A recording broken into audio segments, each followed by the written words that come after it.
Hello, everybody. Welcome to Frame Trap. I am your host, Brad Ellis. I'm joined by my co-host, as always, Michael Damiani. How's it going? Yeah. Yeah, you know what's going on. Yeah. And our guest this episode is Daniel Bloodworth. Hello, Frame Trap cramming. Yeah, that's right. We've been cramming. Blood's been cramming games. It's good that you got to play some games at least, but they were cram sessions for you. All right. First of all, hold on. How's everybody doing? Summer Game Fest is over for us. Oh yeah. We all worked hard.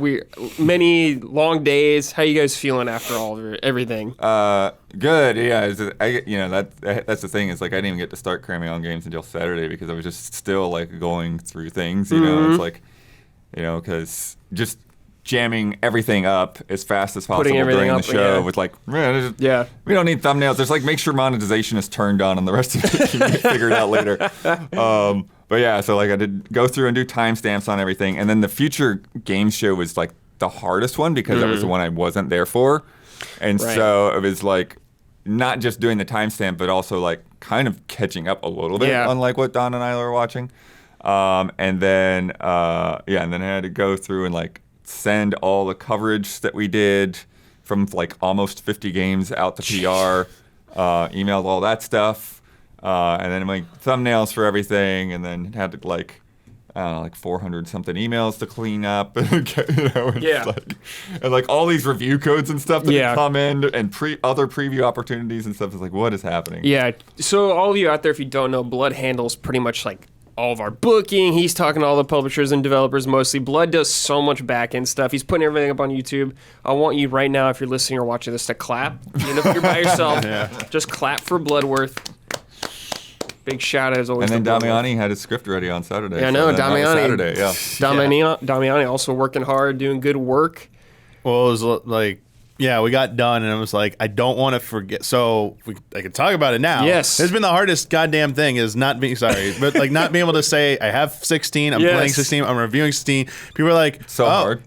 So it's like, we're prepping for Summer Game Fest, and we get Final Fantasy 16. So it's like, okay, thankfully the embargo is the day before the release. If it was any earlier, I probably would be like freaking just dead right now. Yeah. But was like, I want to try and beat this before Summer Game Fest. I think Did you? I told some I can't of you. Remember. So the day of Keeley's, the kickoff, I stayed up till 4 a.m. because I was at the end. Because it was like 1 a.m. I'm like, I'm pretty sure this is the final boss, like this final sequence, and like, and then here I was like, I can't like end here and like wait 6 days or something. I was like, I have to finish this, so I must know. So I did it at 4 a.m. I'm like, all right, like I booted up Final Fantasy mode and like played the first fight. I was like, all right, I'm going to sleep now. I get some sleep. Jeez. So then we did our 6 days of Summer Game Fest, and then like right after, I was like, okay, I can't forget Final Fantasy 16. I need to dive back in and like just like play it for a little bit refresh. more, and then started to like. Thankfully, the thing I did this time, I don't always do this because sometimes I wait for my script to be written before labeling footage. This time I labeled all the footage, but it was funny because after I wrote the script, I was like, I didn't remember like a lot, like clips were labeled. I was like, which one is the example of this? So I was like, I'm going to go just get a pickup real quick because like it'll just be way easier I always do that. than going through like. I always have the notes. Yeah. I was like, that one. Which one was it again? I was like, like because usually in the I was trying in the file names to like put as much info in there, and then generally when I get like the script, I might like, okay, this clip is gonna be for this, just rename it to this. It's simpler for Don or Isla, whoever's editing it. But when I first labeled them, I try and cram as much into the file name. Yes. So when I'm reading it, I'm like, this is everything, and I even try and let me see if I have an example for you, because I'll show you what I do. Yeah, so like see here, I just have the clip numbers on my notebook, and then like however much stuff happens during that clip, then I'll pick like the most relevant thing for the file name, and then I'll have the shot log separately that goes into more details. Or if there's like something very specific, I'll put the time in the shot log. Sometimes I have the review file, the document open, and when I'm making I make my notes in there, I will sometimes put this file, like when I label it, like, this is going to be the example of this, and I'll like put that right there. And I'll star little things. Yeah, and then I'll like rewatch it to remind me, like, what was that again? Like, that's that. Let me like definitely talk about that. So that was what basically, like Wednesday was like try and recover day. We had to be in Thursday again. Huber and I for community showcase, and then after, and then so like Thursday night and Friday is when I just like sat down and like, because I didn't do any work on Wednesday. I was like, I'm sleeping today, and then because this Thursday night and Friday just kind of like crammed, and Saturday on that script to get it, because I knew I wanted to give us some time to edit it, but also limited availability for Jones. Know when he would record, so it was like, if we need rereads or something, we gotta get this done sooner than later. I can't wait till like Monday, Tuesday, like on the precipice of the embargo. So yeah, and then alternate versions pending the patch. Oh, so yeah, like they announced like there was a small day one patch, and obviously it was just like things they saw after they had gone gold, and it's like, but that's not going to be available to maybe too late, and we don't know if Jones can do pickup. So I had to write 2 versions. Like, if the patch somehow addressed some of the things I had concerns with, I had to write a theoretical version, which is hilarious. And it's like, and it was funny because like in the first cut of the review, Don had like both versions, and I was like, oh man, we should leave it like this. the if then review style. Like, if you had fixed this, it would have been this. See how like publishers react to that? Like, oh man, that would have been great. If you had done this, we would have given your game. Oh man, that's so funny.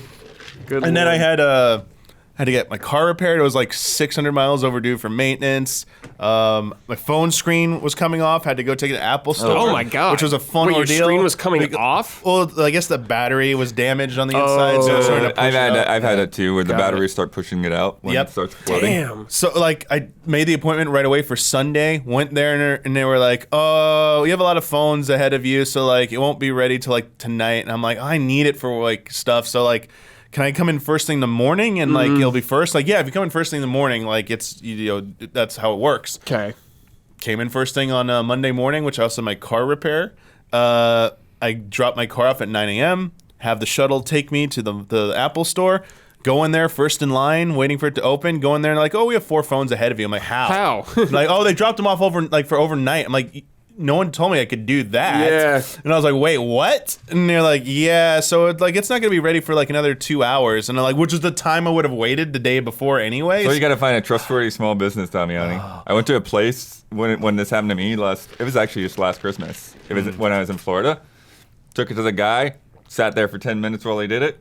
Went home. So blood. Maybe a smaller repair shop would be a good idea. I have bad experience with that. The first time I tried taking it to Best Buy, because it was like where I used to live, because they were like, oh no, like I told them what the issue was. Like, yeah, it was another. I just need to replace a dying battery. It wasn't damaged. And like, oh yeah, we could do that really easily. Brought it there, and they're like, oh no, there are like 10 other things wrong with your phone. It's gonna cost like $450 or something. And I'm like, what? And then I took it to Apple Store. It's like, yeah, we'll change the battery and like, we'll change it for you, and it'll be $60. I'm like. So I was like, I'm just going to Apple. Like they apparently they like charged. It was like the cheapest. So I had a bad experience too, blood. Anyway, yeah, did that.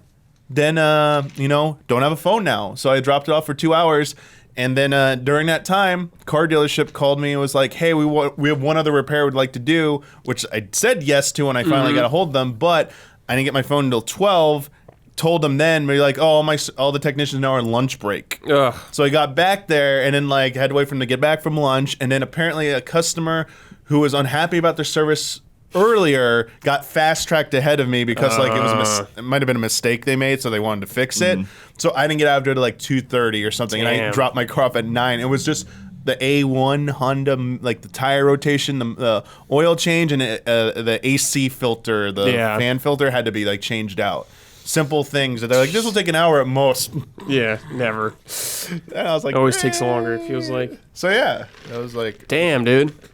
That sounds annoying. All right, well, let's talk about it. It's finally here. Yeah. Final Fantasy 16. It's finally almost, well, it's going to be out pretty much when people hear this. Yeah, this will be out like a couple hours before for early access, but then everybody else will get it after the game's out. Yep, so that's right. Perfect timing for this. Like you said, Damiani, you handled the review. Not live, right? No, we are not live. No. We're in a lot of trouble. Damiani, you've beaten the game. I have beaten the game also. Bloodsworth, you're probably like 8 hours in or something like that, 8 or 10. Yeah, I'm to like Yeah. I'm basically just past all the stuff that we did in the preview events. Yeah, I've done the first big icon fight, post the intro, and I've done 3 reads, and I'm in Martha's Rest. Yeah. Okay. Running around doing some side quests and stuff. So that's the thing, like hours in. Hold up. Before we go further, we are going to avoid spoilers the best we can, just letting you know. We're not going to talk about any of the story stuff, so if you're very worried about spoilers, we're going to do our best to avoid them as we can. Yeah. I'm not guaranteeing anything. Maybe some company you will think is a spoiler. Right. But I'm just letting you know, just a heads up, if you're very sensitive to this kind of thing. But on that point, I want to say, like, since I'm in this perspective where, like, I haven't beaten and you guys have, one of the things I love about this game is that, like, it does a really good job of, like, hooking you in with, like, questions, like making you wonder, like, what the heck is going on right now. Yes. And, like, even, like, with where I'm at this point in the game, having put a solid 10 hours or so in, it's like, I don't know what our overall goal is. I know the next thing we're trying to do is, but I have no idea, like, what the mission is, right? It's like you're following Clive's journey as he's experiencing it. And it's pretty cool to, like, not just have, like, oh, there's the evil big bad out there. It's like, no, we don't have a big bad yet. We don't know what the dilemma is to solve in this game. Pretty deep into it. And I actually really enjoy that. And I think it again, it does that really good job of pulling you along every step of the way, and it's really well paced on that sense. I agree. Yeah, that's definitely the part where you're at. Like, that's what the focus is. Like, Clive is just trying to figure out some stuff about him and about, like, I think what he wants to ultimately do. Like, he does have his own personal goal. He has something in mind that he wants to achieve, but he's being presented other paths, I feel like. And specifically, like, he meets Sid. And, like, Sid kind of, like, Sidolphus shows him a nice alternative, a way where, maybe you could put your talents to use to help the world. Because you see earlier that Clive does care about humanity. He cares about people. He doesn't think he's, like, above people. And in this world, there's people called bearers who can use magic, but when they're found out at birth, they're branded with a deadly tattoo. And they're treated basically. They're slaves. Yeah, they are. And, like, maybe they're slaves and at best, they're slaves. Yeah, like they're like treated even worse. At worst, they're just like treated like, oh, this is like, you're a cup that holds my drink in here, and I dispose of you when you're done. Yeah. It's like, you don't matter. You're expendable. You're an object. So in Martha's Rest, there was a conversation, and I won't go into the details, but like, this is freaking intense. And, like, this is only, like, one of the, like, things they do in the game. But like, it's cool that they do that, because I was like that. I felt like YouTube Blood. I was like, so there's all this political stuff they hint at, but, like, what's really going on that level? Like, what, like, are we trying to destroy something? Like, what is it? And it comes into focus later. They keep, like, kind of reminding you about what's going on with the larger scale events, and then eventually, like, those paths will collide, and you'll have that in the focus. But yeah, Brad, as you said, we beat it. I am freaking so happy to finally talk about this damn game. I know. Sorry, like, I've had the game for a long time too. I'm like, can you just play it, please? Like, can it be in 20 seconds so I can talk? There's like, just want to talk to people about this game. I was like, holy shit, because, man, the combat in this game feels so good. And okay, just the icon battles, man. You've seen them in the trailers, and you know what? The trailers don't spoil shit. You think you've seen everything? No, there's so much shit you have not seen, and it, like, left. I was like, jaw dropped. I'm like, holy crap, what's even going on here? Like, I thought Asura's Wrath and some of the shit in Bayonetta was, like, over the top. Like, Asura, like, punching, like, fucking giants and shit. I was like, this is insane. Or Bayonetta fighting, like, a god out in space. I was like, these are, like, you're never gonna top this shit. It's like, this thing is like, hold my beer, because we got some things for you. Yeah. And it's not just giant scale fights. They do some really good, like, one-on-one style, person versus person style fights. Really good boss fights in this Flashy game. as Really shit. good. Yeah. I mean, just gonna say it. There's some. If you play Final Fantasy 14, there's some shit in there that you're gonna be like, oh yeah, I know what that. I know. Who made this fight? Who made this fight? That's right. Like, literally, we did an interview. We did an interview. Yeah, it's coming up soon. That's coming up soon. And I brought up one of those fights. When he said with that, the I looked team. right at Blood, and I was like, does Blood approve of this? Yeah, I was like, Blood, give me some body language. I was like, what is this going up again? Can we talk about this? Pulling a Huber? There's so many shit here. There's so much shit here. I can't even keep track anymore. But yeah, I brought up the fight. And I got to say nightmare to the dev team because I was like, it gave me flashbacks to a certain fight in 14. And I was like, except there's one difference this time. And they loved it. Like, it was like, oh, okay, that's good about it. But yeah, and like the music during some of them. Yeah, dude. So good. The music in this game is so bloody good, man. I love the music in this game. It's so sick. Dude, when you're in the icon fights, it just gets you going. It pumps you up, dude. Yeah. When you're just walking the world, it's so peaceful. Like some of the forest theme I like, where you're with Sid the early still on. winds, marsh, like the no. When you're with Fafnir fight. Yeah, when you're with like Greenwood? Sid and Torgal. That one's pretty good. I like too. that theme. Yeah, that was when I first noticed the dynamic music. Was in that level during the preview. Yeah, build. Blood, go off on the dynamic music right now. No, I mean it's great, and that is something that sounds like you guys did get into in the interview, or no, they talked about it during the pre-launch During the interview. launch, Soken okay, got got it. asked by Alex McCullough about some of the tech they used, and in a single-player game where you're not just like making the music loop and loop and loop, where like in 14. You have to hit a certain percentage before transition will happen in most big fights. So they kind of have like a better idea of the pace, and they can force mechanics to happen and force a loop. But in this, with a single player, depending on your skill, some player could take a long time to hit that threshold, where a very good player will get there way faster. So they're like, how do we make this transition correctly to the next like phase of the fight with different music? And they showed how they did it, where sometimes if the music is at a natural loop place, then they'll trigger it to go into the next part of the song. And if it's not, they work this like kind of weird transition that kind of like forced it to happen. So it sounded different, but like it still felt pretty like kind of natural. So they were doing stuff like that. I know they did talk about like the difference between working with PC and PlayStation 5 sound chips. In our interview, they talked about Soken talks about that as well. And like the difference about getting certain sounds out of like PlayStation 5 that maybe were different from like using a PC sound card. So there's like some technical aspect I think you might find intriguing, but yeah, just the variety of the music, and a lot of like they do a very good job of using like the theme, like leitmotif, like the main theme, like the crystal theme comes up a lot. Character themes like Clive's theme gets reworked into a lot of different like emotional fights, where it's like definitely we're mixing this with maybe a slightly different tune, and it just does a really good job. And then like the references, they're like they're working in music from influences from like so many different past Final Fantasy games, and I think they definitely like listened to a bunch of other like really good soundtracks, because the one where you go into the when you're going towards I believe you're first going towards the castle with the icon fight you just did. This was it's in the demo if you do it. It's like going towards Garuda. Yeah, it's in the demo. But that forest area, like that music, to me it felt very it didn't feel like normal Final Fantasy music. It felt like something I'd hear in like Xenoblade. Sure. With like the what they were doing with the effects. I was like, wow, I feel like they listened to the Xenoblade soundtrack, because this feels it just had those vibes, but it just shows the variety. Yeah, I would say there's some familiarity for sure, like Final Fantasy music, where you're like, yeah, it's Final Fantasy music, but it is Soken, so I'm like, there's some songs where I'm like, oh yeah, this is a Soken song. One song in particular, Damiani, you freaked out about, but there's definitely a lot of variety going on here. Yeah, the one in the Great Wood, and it's interesting because like not every area does this, but it's like, I think it's more the dungeon things than the open world areas.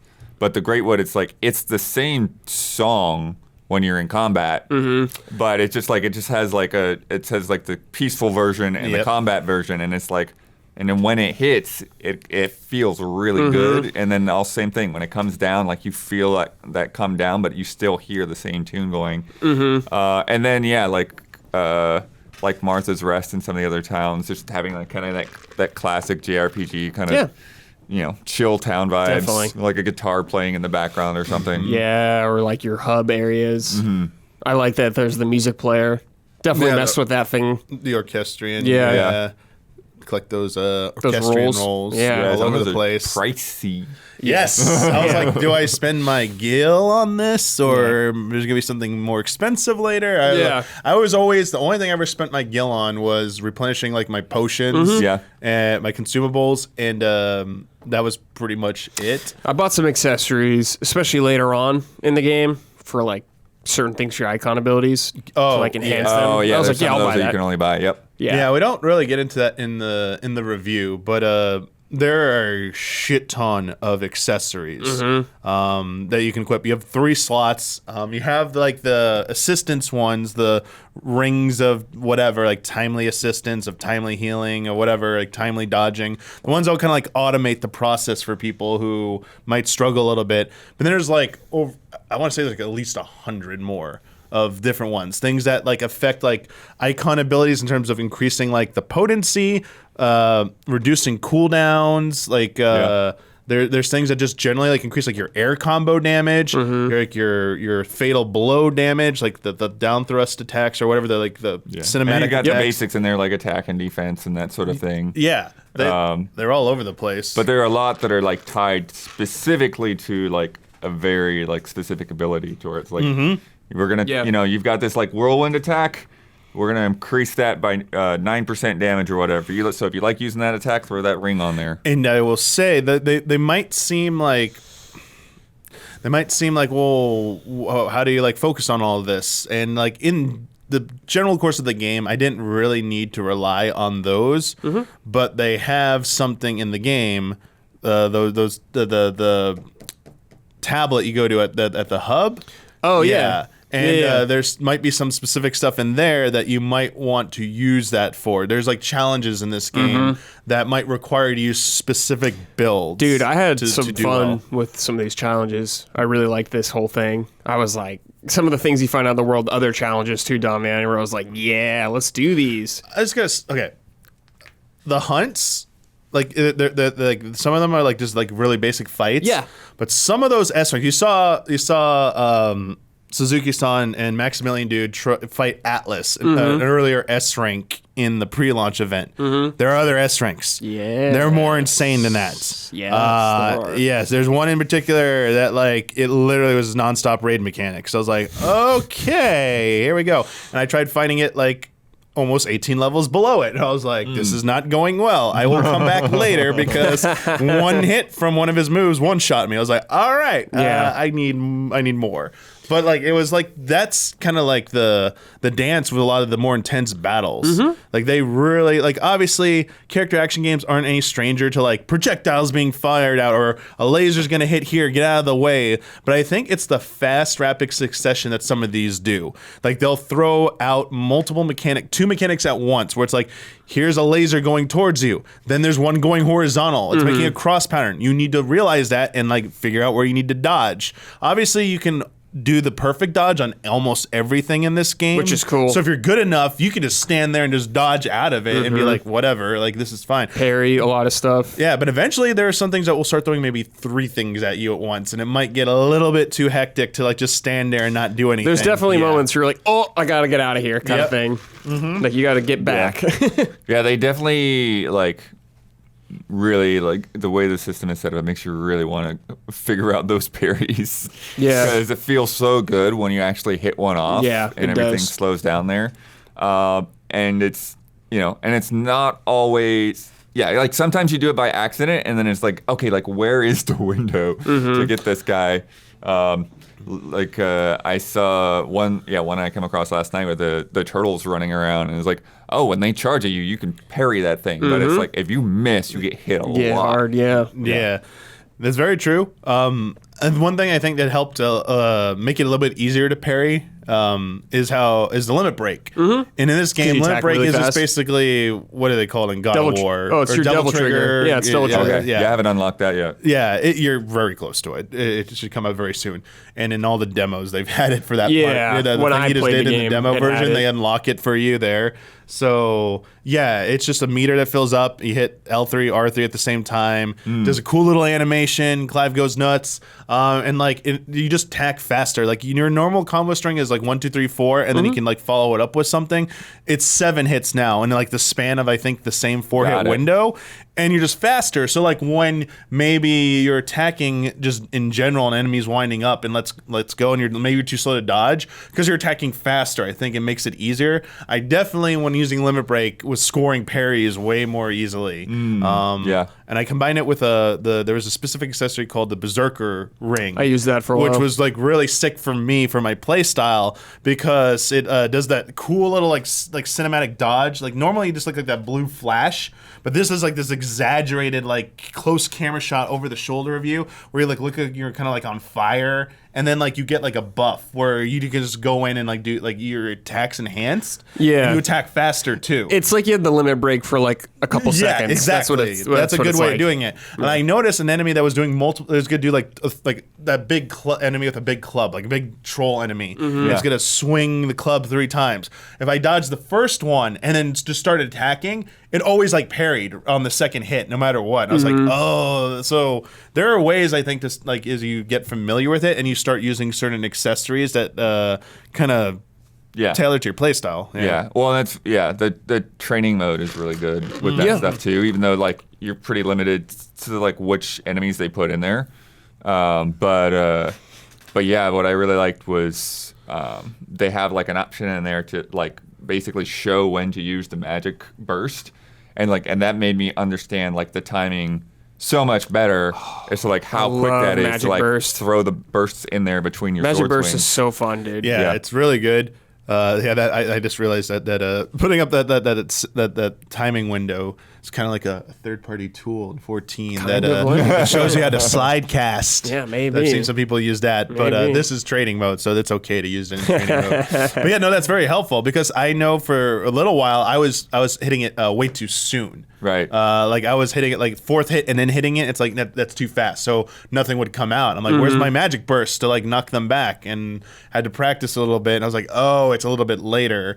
And yeah, it's like to get used to it. I've definitely seen like some videos of people who play the demo who can do like stay in the air forever doing combos already. And I'm like, oh, sick! Like that's pretty cool because I rarely did aerial combos. Like I would like, on flying enemies, I'd like use the flame phoenix dash or whatever it's called to teleport up. But generally, then down strike or something. Yeah, but once I got like Garuda, because you could grapple, I would just grab everything to me. I'm like, just come to me. Like we're gonna do this and stuff. I didn't jump a lot at first, then I kind of started doing it more later on just to mix it up, I guess. Yeah, you have that like jump step ability too. Oh my god, where you can launch off of enemies and so stay cool, up in the air. Yeah, so fun. There were definitely times where I'm airborne, and yeah, it's like fun because you do your air combo, and then like you can do like the equivalent of Helm Splitter, come down, and then if you got like the flame charge ability, you hold down your attack while you're falling down,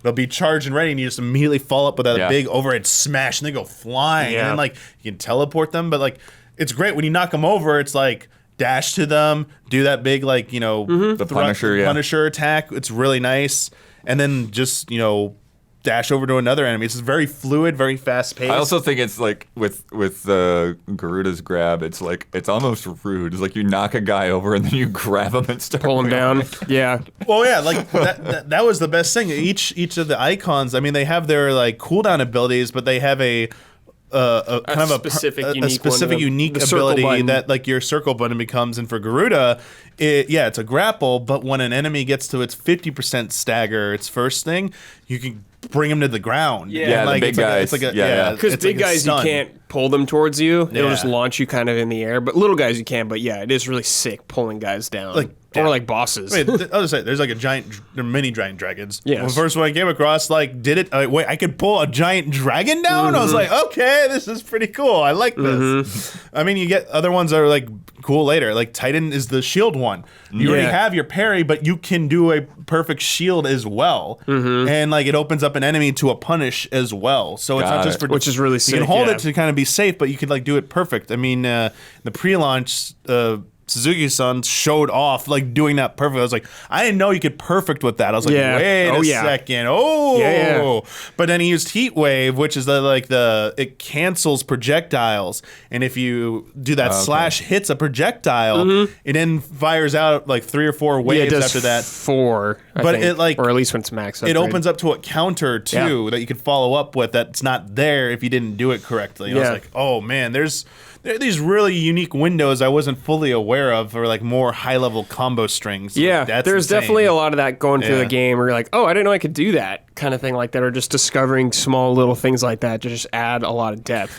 And especially when you get more icon abilities, it definitely gets to a point where you have a good amount to choose from and you can kind of find your style with each. Yeah, well, I mean, that's what's, I think it's pretty cool in terms of them like really sort of pushing you to figure out like what you like the most, because every icon, it's like you've got 4 abilities, but you only got 2 slots. 2 slots. So it's like, okay, which of these things are you going to really when you invest upgrade in? one all the way Bloodworth, you can assign it to a different thing. Right, yeah. So when I got to that level, it took a little bit of time to get familiar because I was so used to Phoenix is fire. Like when I'm on Phoenix or when I'm on Garuda, it's going to be like Garuda abilities.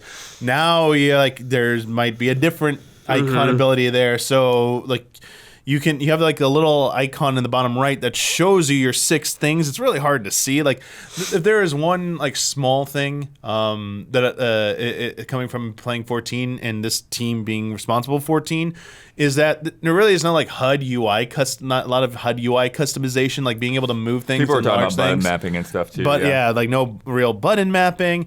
I mentioned in the review, like they don't allow you to save like icon / gear sets. Yeah. Which that's like a staple of like all MMOs, but also like 14 as well. So it's like, give me so many accessories and so many icon abilities. Some of these are single target. Some of these are, a crowd control. When I'm going against enemies, I want a crowd control bill. When I'm going against a boss, I want to switch over to a single target. It's like having to manually go in there and swap that all out. I'm like, why didn't they like add a simple way to like save, even if it's only a handful? It's like I just needed like maybe 3 slots. It reminded me of the Materia 7 remake where I was like, I wish I could. It doesn't take as long as Materia did because there's far less slots, but it's just like that kind of thing. Of like, I wish I could just quickly swap eventually, said that with Intergrade, they were like, oh, we're gonna like maybe do something about this, and I fully expect in Rebirth to have that option like fully there. So. I mean, you had it in before, not before Crisis, Crisis Core. Yeah, you did have it there. So you had like what 5 or 6? I can't remember. You had a certain amount of slots you could save. So I'm hoping there's like an update in the near future that they maybe see the feedback from that. Yeah, man. What should we talk about with this game? I'm so worried about like spoiling things for people for this game. Some things to talk about. Like I think it's a nice way how they do. The side quest eventually. Oh yeah, we haven't talked about any of that. You get a NPC at your hub area, your home base. That kind of keeps tabs. So like you can open the world map and it will show little green icons that if you go to this zone, there's going to be an NPC with a side quest there, or you just go back to your home base, talk to this NPC, and like there'll be categories for each nation you've visited so far.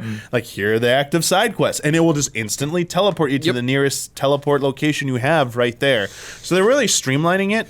Obviously, some of these feel a little remedial. Yeah. Some of them get pretty significant. Yes. And some are very significant.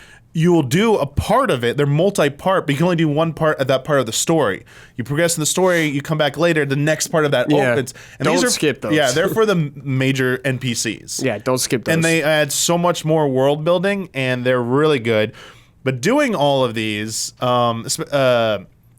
you get renown. We haven't I didn't bring it up in the review actually, but there's a renown system where you can redeem renown for rewards. You basically have these patrons who want to help you out, but you gotta like hit a certain milestone before they'll like give you their gifts. Yeah, and some of that stuff is like really rare gear. Yeah.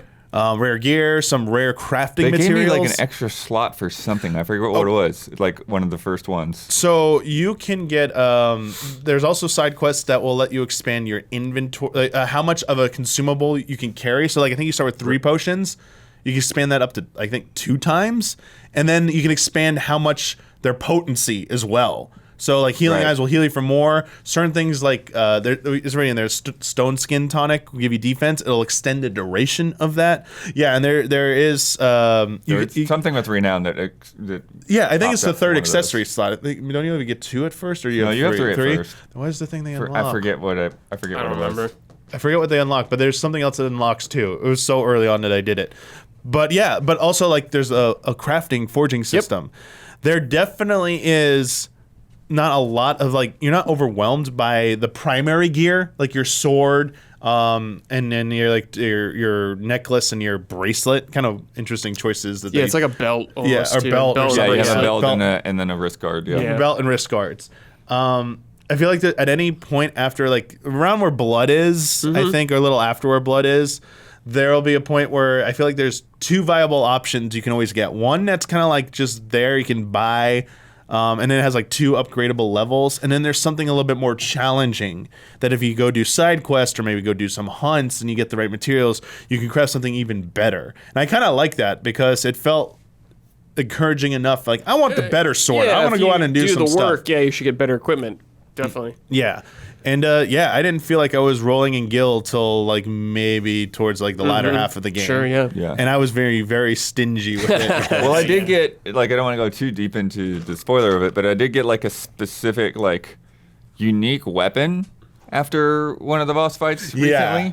But then like I very quickly got like a better weapon, and I was like, so is there anything good about that unique weapon that like Yes. go back to it? Okay. Let me give you one piece of advice.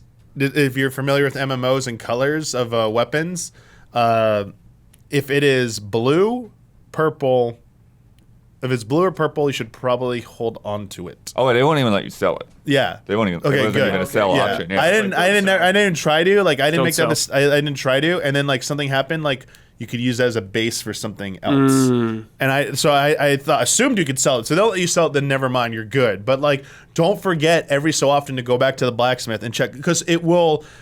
Your home base will have like an exclamation mark, and when you go back there, every NPC has something new, whether it's to buy or some kind of new recipe.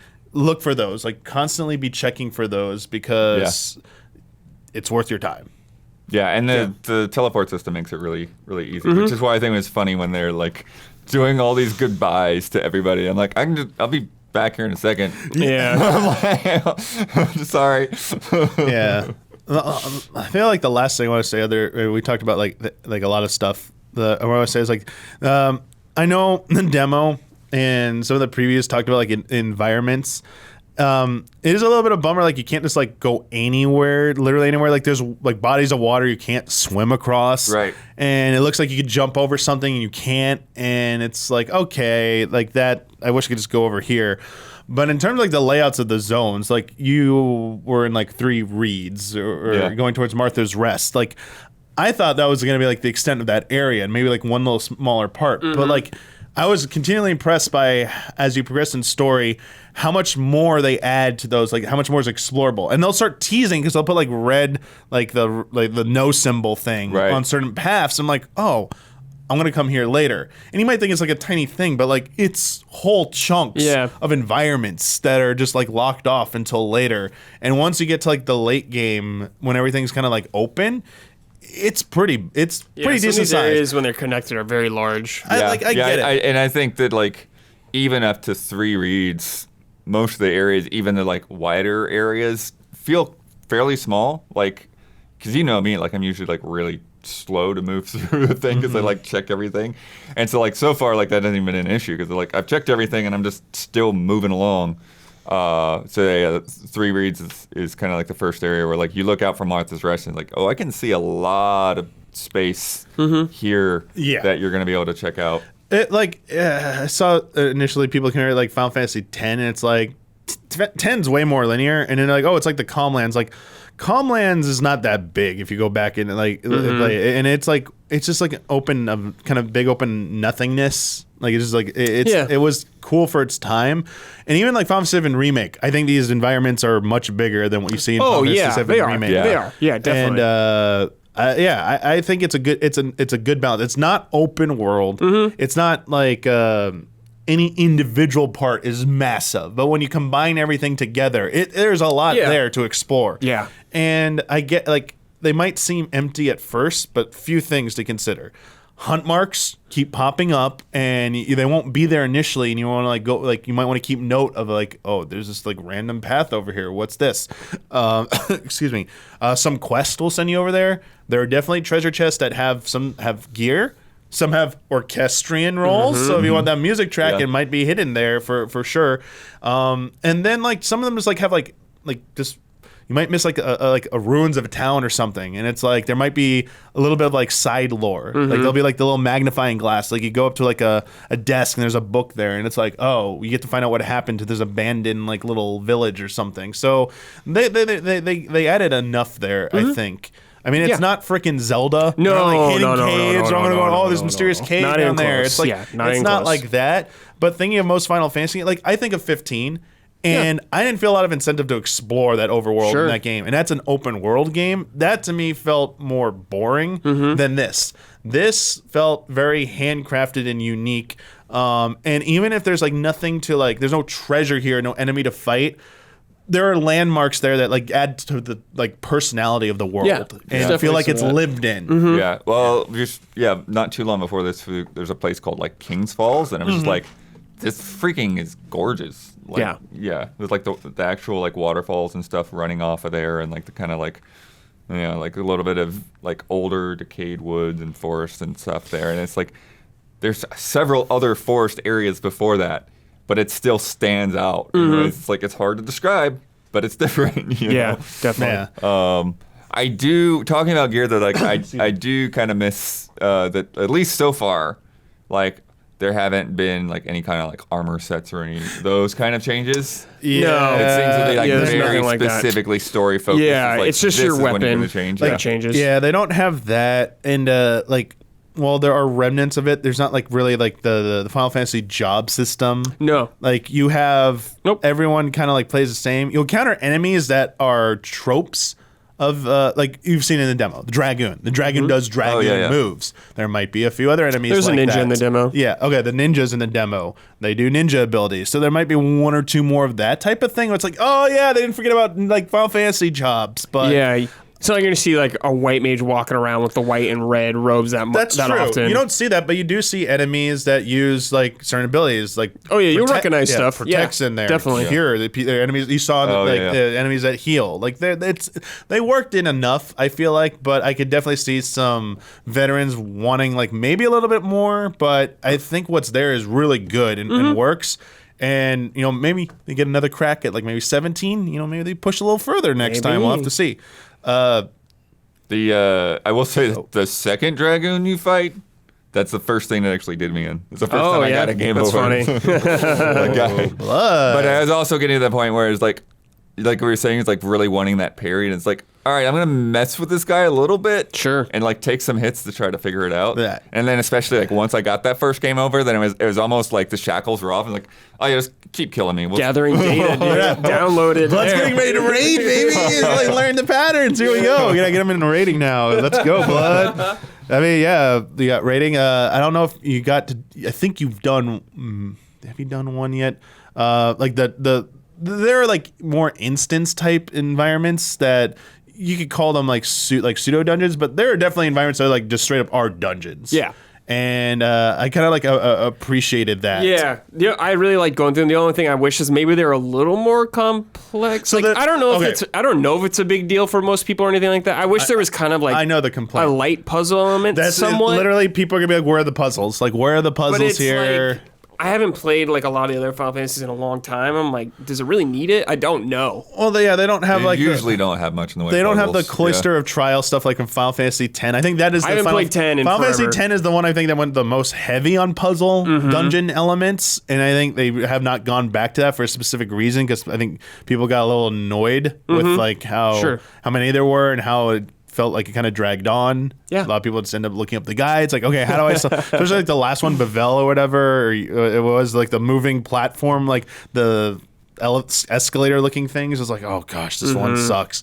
So I didn't think they went that direction. It might have been a good idea not to do them though. But they also, in terms of like variety, I understand like the overworld, like there's like no like There's like no snow place. There's like that I could think of or anything like that. There's other different things. But like in a dungeon you've seen in a trailer, it's shown in a trailer. Like there's one like underground with like lava and stuff, and it's like like they do have some pretty diverse locations when it comes to the instances. Because that forest, that Greatwood, is technically like.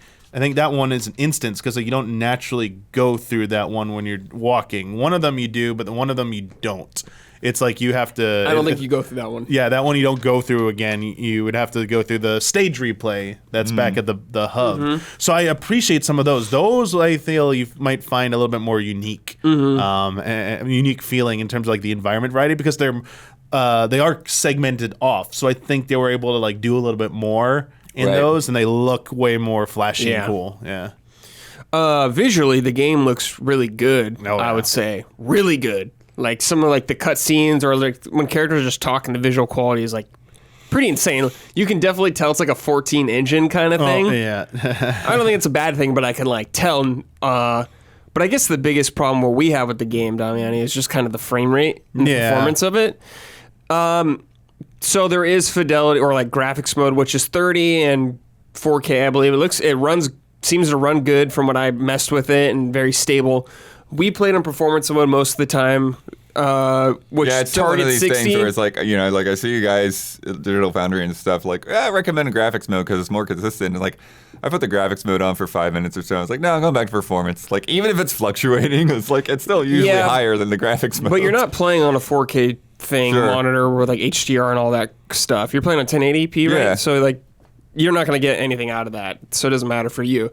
But I'm just saying if you want it, it's there. But I did performance mode anyways, just because in combat it is much more consistent and higher frame rate. Like some of the big, like all like the big boss fights, everything like ran really good. A lot of the fights ran really good.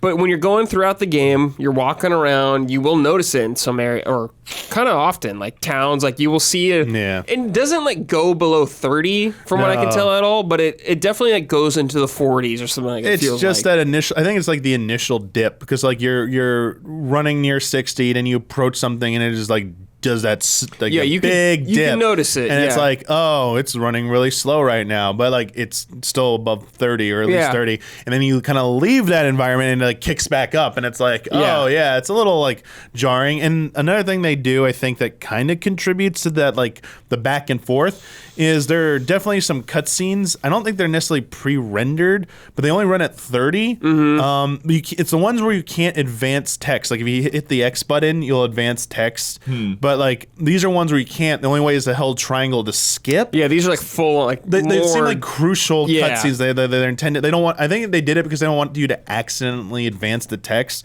So they made it like as a file, so or something, so you're locked out of like accidentally skipping it. But then like you'll come right out of that into like more of the conversation, and it's like, oh wait, now it's like 60 all of a sudden, or close to 60, and why did we like that back and forth within the same scene? Yeah, it's a little weird sometimes. Yeah. You saw it in the demo, like when you're in the marshes, like you'll be like walking up on the goblins, like and you're in gameplay mode 60, and then all of a sudden, or close 60, and then like they cut to the shot cuts, and now it's 30, and they're like, wait, what? And then fight begins back to 60. It's like, what's going on here? It's a little weird, just a little bit. I mean, I still think the game's extremely playable from all fronts, like, but you just notice it. It's just there. I think one of the things, like when you're running around the fields and stuff, like especially like if you're turning the camera a lot, you just kind of get this sense of like, I can't really see as well. It's almost like you start squinting to like see more clearly. Oh yeah, if you're turning it, it's probably because of the motion blur. I mean that's part of it. Work on that, they said though, in an update, hopefully. But yeah, it's. But it's like if you're running in a straight line, like it feels better than if like you're turning around sideways. Yeah. Yeah, I mean. Hopefully they'll keep addressing it and like improve the performance over time. Hopefully, yeah. To be fair to the team, the team that like manages like 14 in a game, all about like listening to player feedback and trying to fix and adjust as much as they can within reason. So I think with enough feedback here, I don't think this first patch is like the end of it. I definitely think they will keep supporting this game and see the feedback from the player base and do what they can when it's reasonable. Yeah. And I think they will try and work on maybe like smoothing out some of the performance maybe further if they can. But at the very least, maybe make some quality of life. They're very good at quality of life adjustments. So hopefully they continue that trend. But like this game like looks insane and runs super good on a lot of these fights. Where I was just like blown away what the hell was happening on screen. That felt like, we are in showpiece territory right now. You're showing this thing off, and I love that. Oh yeah, I can't imagine this trying to be cross. That's so funny. They said they were thinking about making it cross-gen originally. No. Yeah, nah. No. Yeah, nah. But hopefully we can get some more patches to smooth out some things. That'd really help, I think. Damiani, I haven't messed with this at all yet.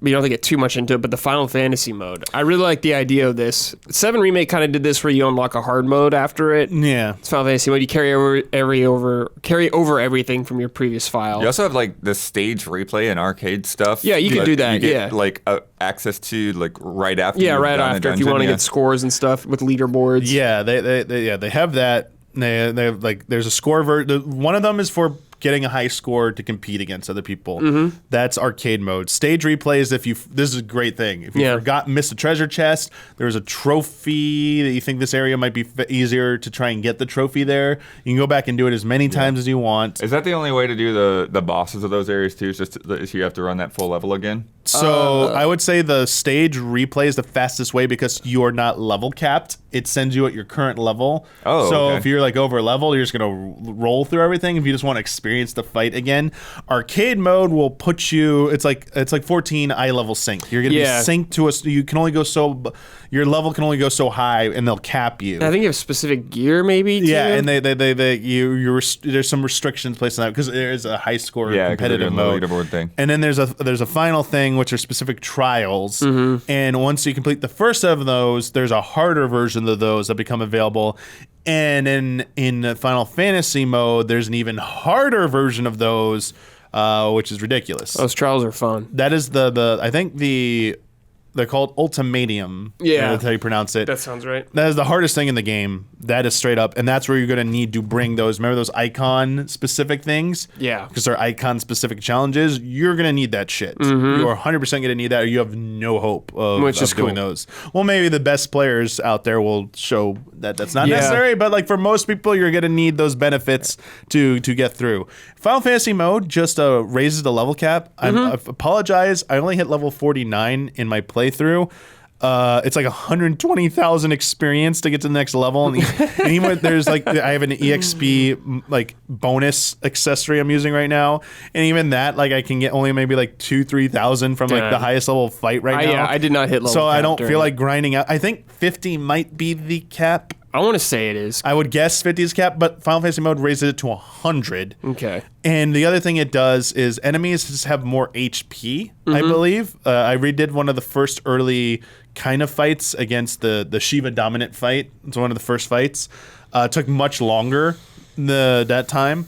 And then certain enemies are replaced. Okay. In the interview, they gave me an example, or someone gave an example somewhere. So there's the Fafnir fight in that forest. Yeah. He's not there. It is like a chimera or something is there. Okay. So they place so more advanced enemies are placed earlier. Got it. And that's kind of like the big difference there.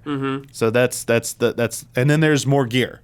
There's way more gear to obtain and that's cool. collect. So it's just a little bit more, but it is streamlined. I like that. It just you'll see for yourself. Yeah, you'll see for yourself. Yeah, that's really nice because I think like even though I'm not done with this, it's like there's certain points where I'm like I feel like I would be down to replay this again fairly quickly. Sure, like it just has that pull, that flow to it. Brandon K. Gann wrote in, "Hello everyone. With this being Final Fantasy XVI week, I have a couple general questions I'm sure you'll all cover. After playing the demo, I enjoyed it, but there was a couple of things I didn't vibe with. Granted, it is a demo, but I need to ask.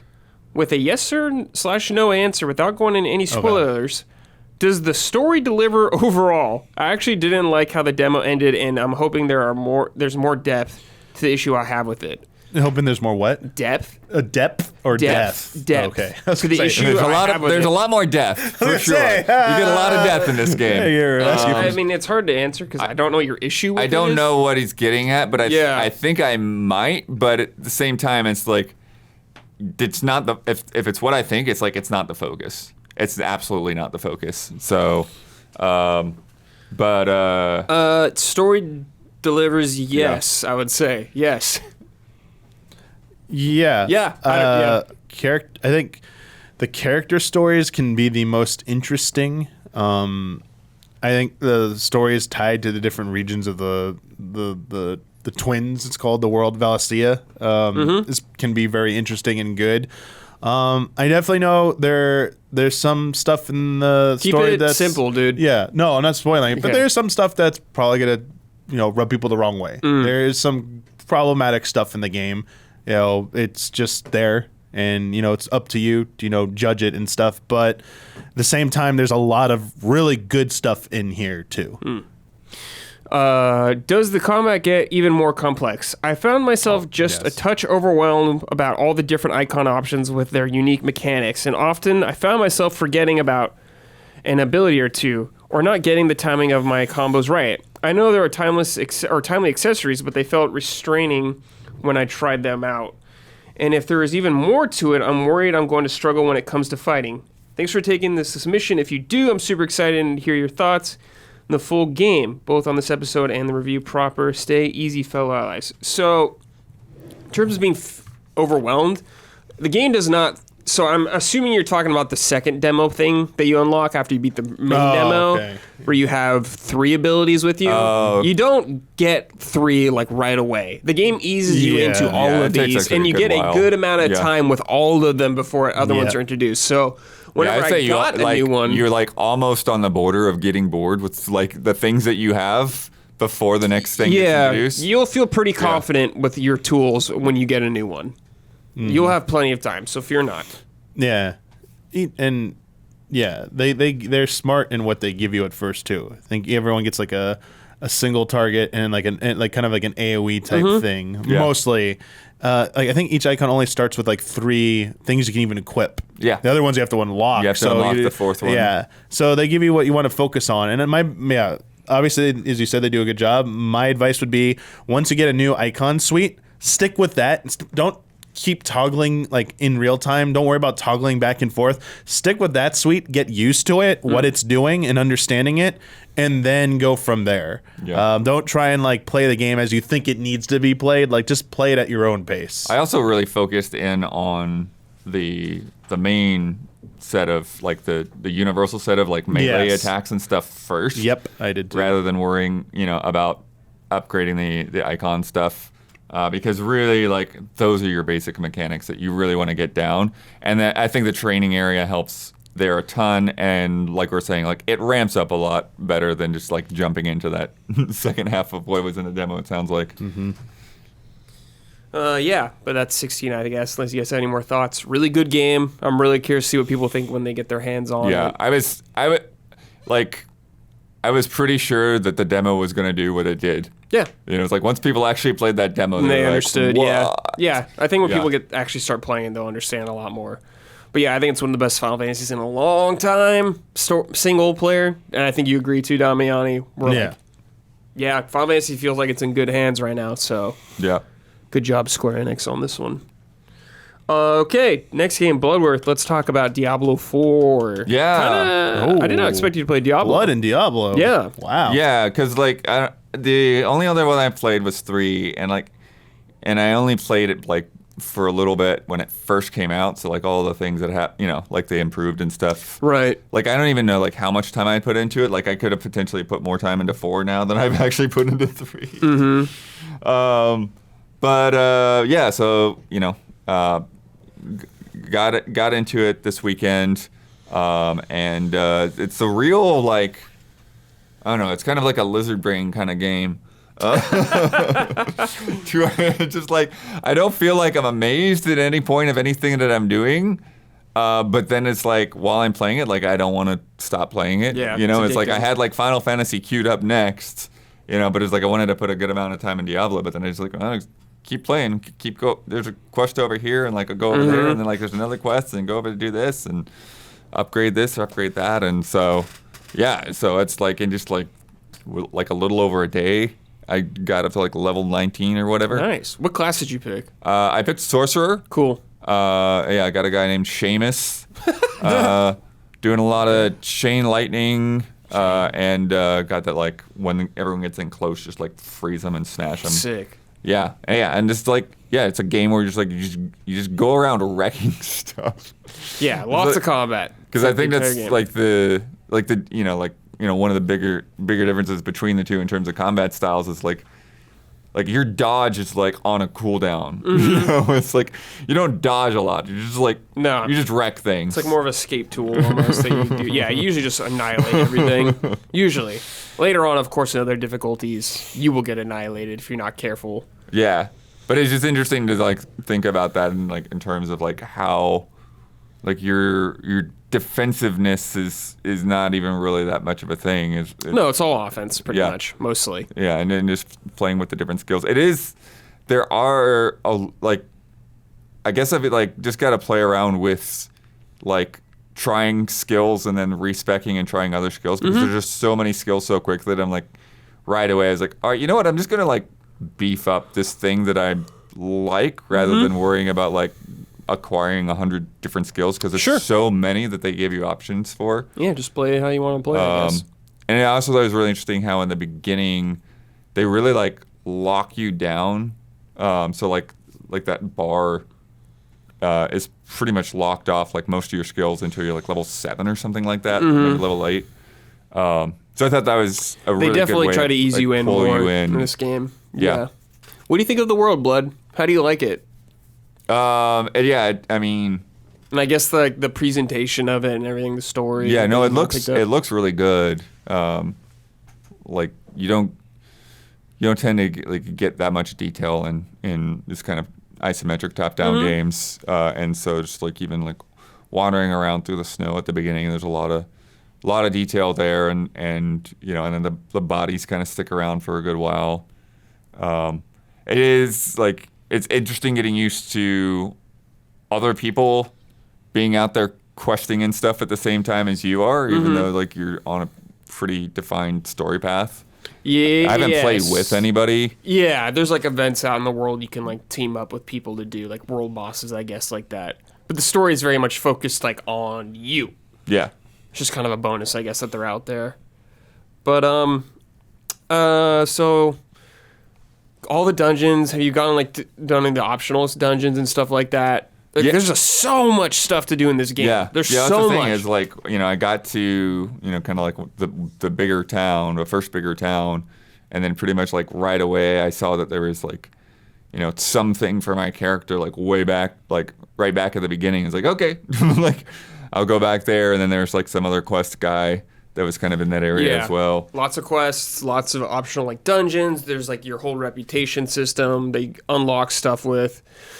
And man, there's a lot of depth to I can't like compare it to PoE because I never got super far into PoE, but it was a very cool game. But there's so many like different types of like build. So I played the Necromancer Blood, but there's like you can make a bunch of different types of Necromancers what you want to focus on. Like right now I got like I'm focusing on like sick minions and stuff like that. A bunch of skeletons. I have like a big golem now, dude. It's really sick. But I just like the amount of freedom I feel like to have to play my kind of way, however I want to. Maybe it's not the best way. I'm sure it's not. I'm sure there's crazy builds out there already. But I'm just like having a good time with my build. And I just love being able to, like, Blood, the coolest ability I have is called Corpse Explosion. When I kill stuff, they leave a body behind, and I make them explode, and it does big AoE damage. So I'm just sitting back there blowing up bodies the whole time, and it's just so damn satisfying. Sick. Yeah, well, then, like, they've got, like, those little tiny cellars that pop up, which usually don't have a whole lot going on. Yeah, those are usually pretty small. Yeah. Then, I'm trying to think about what else. Oh, yeah, I've done a couple now where it's like there's some guy with like a possessed axe, and so like you go and like fight this big dude. Mm-hmm. Yeah, I did that one. And purge the axe. Yeah, that is cool. And then, and then just the constant like gear allocation, like tons of gear, managing those numbers constantly. Oh yeah, that's such a big part of the game. And they keep like unraveling little layers of that as you level up too. And so I've like got a couple of things that have sockets. I've gotten at least one legendary and a bunch of yellows. It has like special properties on all that kind of stuff. It's really cool to like.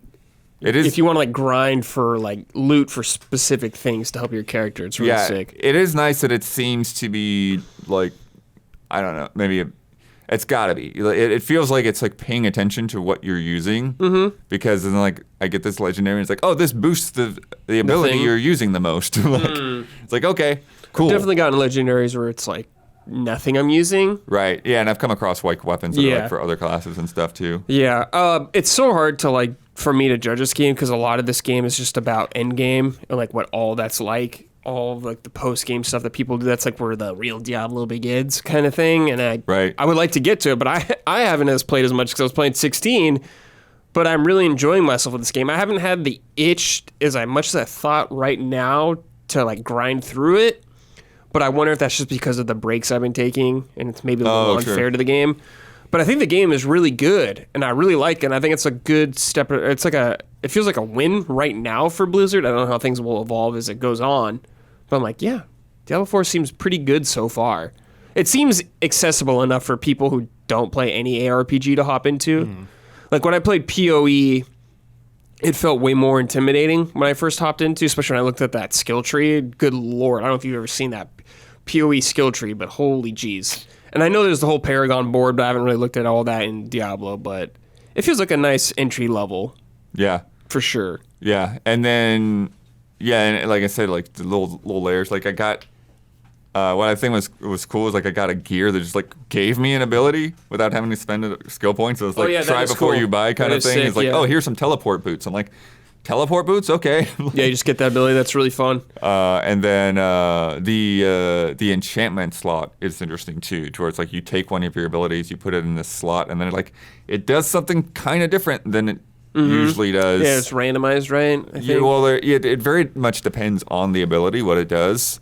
But like, for instance, like I have these like flame hydras that I can summon, and like my normal flame hydra, it's like 3 heads, and then you can upgrade it to have 4 heads or whatever. But like if you put it in the enchantment slot, then it's like after spending like 300 mana or whatever, then like you'll get like a bonus 5-headed hydra that pops up alongside yeah. it. There's like a lot of like I think gambling kind of things, like rolling things on gear later on and stuff like that. But like I said, I haven't been to or like you might have like what's like the ice abilities or whatever. You're just fighting and like every once in a while like the ice ball will pop on its own. Yeah, and there's like the whole, I don't know what it's called for you, but there's like a whole like secondary kind of talent thing where you have like, for me it's called Book of the Dead, I believe, where it's like my skeletons, I can pick like 2 or 3 things for them to choose from, and I just pick like, hey, do I want them to have a shield now or something like that where they can take a hit or they'll do more damage. All the classes kind of have something like that, which I really like. Big shout out to this game also is it's crossplay. You can play with anybody on any platform, and co-op is super sick. You can just, doesn't matter if they're higher level than you or whatever, it just scales all to you so you can play with anyone. But on the downside of that, it's like if you're just playing single player, then all of a sudden it's like, oh, you're disconnected. I'm like, what? Because it's always online, you mean? Yeah, that is an annoying thing. I guess it's to stop people from cheating. Yeah, it only happened to me once, but it was like it was weird because like disconnected, and then it's like, oh, your account is locked. I'm like, what? And then they let me back in. Yeah, it was cool because I played with a friend who was higher level than me, like quite a bit higher level than me. We could just play together, and he could just do all the quests with me that I haven't done yet, which is always sick. That's always great. Yeah. Really easy hop in, hop out, especially after Redfall, where I just think about. Well, because too, it's like you'll have that friend that just like, that's their life, right? And it's like, oh, okay, you're at level 68 now. Sorry, I only got like 2 levels since we last played. But yeah, Diablo 4 is 6 so far. Damiani, I know you don't have that much interest in it, right? I mean, I dove into Diablo 3 a little bit. It's just not for you. Get like, I mean, I understand why people enjoy ARPGs. Like there are a few like I've dabbled in, but like I mean, as you said, it's like you play for a little bit and move on, or you kind of dedicate a lot of time. And like I feel you already got 14. 14's it. Like I don't have time for another one of these types of games, so. It's especially when like you can reach an end, but like there's so much more that like you really need to get the full experience. So you're not when you hit 8 credits or something like that's not the end. You really like maybe the game's actually just beginning. So it's like I try and avoid those because it's like I don't have. Yeah, time I totally for get that. Yeah, but yeah, it's sounding. Yeah, I would everyone's probably playing be it. satisfied once I get to the end of the story, and that'd be fine. But yeah. Yeah. Sounds like a lot of people are having a really great time with it, and that this is doing way better. You know, they learned the lessons from 3. Yeah. And they're, off to a good start with 4. Yeah. Yeah. And then, like, when some of those side quests are, like, kind of whatever, but you get some of these that it's like, it definitely reminds me of, like, Witcher 3, where it's like, man, this world is really screwed up. Yeah. There's definitely some screwed up quests out there, Blood, for sure. Zach Wojnar wrote in, I've never been a Diablo guy, but I do really like the Marvel Ultimate Alliance series. As someone who generally isn't interested in in-game grinds, would you still recommend Diablo 4 to someone like little baby Zachy? I mean, like I said, like I got into it. I just played it for a day so far, but it's hard for me to say that because I haven't hit in-game, so I don't know what that's gonna really be like when you're there. But I think the game is pretty long as it is. I feel like you'll get a pretty nice experience just even getting to the end of the game, especially if you're into the Marvel Ultimate Alliance series. Because what was the last one of those? Switch, right? Yeah, they came out with one on Switch. Or whatever it's called. Yeah, Ultimate Alliance 3, Black Order. Yeah. X-Men Legends before that too. But Zach, give it a shot, especially if you got friends to play with. It's super easy to hop in and play with anyone on any platform. All right, it is time for Sort It Out! If you don't know what Sort It Out is, it's just a segment where we're, there's something in the game industry that we want sorted out. Game, company, just something that's bothering us. Oh, God, I had one this morning. Damiani, you're nodding. What was it? Oh, man. Let's hear it. So I got one. Okay. Just come up. So, you gonna hear me talk a little bit negative about 14 for a second? Yes. You want to hear some Yeah, negativity? this is rare. All right. So there has been an issue with Final Fantasy XIV if you are a PC player and a controller player. Oh, this has been happening for about a year now, at least. A year? Where controller players will randomly have their controller freeze for about a hard 2-second count, about once every hour, every hour and a half. That can get you killed easily. Because of the way Windows 10 and Windows 11 are doing driver checks. Tom's Hardware forum had like the best explanation about why this is happening. It's specific to 14's executable, how it handles the access to the controller. So, as you said, for someone who raids or plays PvP, like that 2 seconds can be very bad when it's a mechanic that you fail because you couldn't move and you wipe the whole party. And like maybe you're near a clear. That's gonna be very aggravating. Yeah, you play a healer, Damiani. You can't go down. So the only known way to fix this is to use third-party the forbidden word, third-party tool. Uh-oh. You have to use 14 Launcher, and a thing it has an add-on thing called Dalamud, and it has an installer for plugins. And one of the ones there is called Controller Fix. Literally says prevents your controller from freezing during normal play. So the only way to play, console players with mouse and keyboard or controller, or mouse and keyboard players on PC do not have this problem. So if you just want to play the game on fair ground, like, equal footing with everyone else who gets to enjoy the game, you must violate the rules to do that. Yeah. Otherwise, that's you really risk unfortunate. that. Yeah. Especially because third-party tools are not allowed in 14. Yes. And this is something that if people want to be really big jerks about it, could spam report you for something like this if they really catch you doing it on stream. So this is basically my ask is Yoshi P and the 14 development team, please look at this and fix this so I can play the game within the rules again, because that's how I like to play the game and not have to dabble into this gray area. Please just fix this. This should be like a huge priority. Yeah, please fix this. Please fix this. Yo, what's going on with that Xbox version of that game? They've said they were after Endwalker. They said we're gonna the answer was we're gonna dedicate resources to work on it eventually. I don't think it's ever happening. I think they're just saying that at this point. Yeah, I mean, they probably have one that could run, but I don't know. There's no reason they couldn't. Yeah, I don't know. Originally, it was we can't work out a deal with Microsoft about Xbox Gold. During the 360 era, it's double sub. You need to sub to Gold and then pay our sub. It's too much of a barrier. Do you know what that's like on PlayStation? Do you need double sub? No, I believe you just it's like Switch where it's classified as Sony has a deal with them where you just have to pay the sub. You do not need PlayStation Plus or whatever to access it. Yeah, that would be annoying. Yeah, and I'm pretty sure Phil Spencer or someone's gone right said, yeah, we'll waive that. Like that's not the barrier anymore. It's something else. Yeah, well, I just don't think Square and Xbox have that good a relationship right now. Seems like it. Maybe. I mean, also the thing is they're very adamant about like they don't want a closed ecosystem for one player base. It needs to be cross-play for everyone. So like it needs to work with everyone, and maybe that's. But they've always done that too. Well, remember a few years ago, there's a whole thing about like Sony not wanting cross-play with their games, and with Microsoft or whatever. So maybe there's still some hint of that. Fortnite plays with everyone. Diablo plays with everyone. Yeah, but that feels like they've moved on from that. So I don't know the answer. Hey, later this year, next year, when that media tour rolls around again, I'll bring up the update every year. Every What's every 2 years, I'll ask that question again, and half the like player base like, why'd you waste a question on that again? And it's like, Blood, did you have one?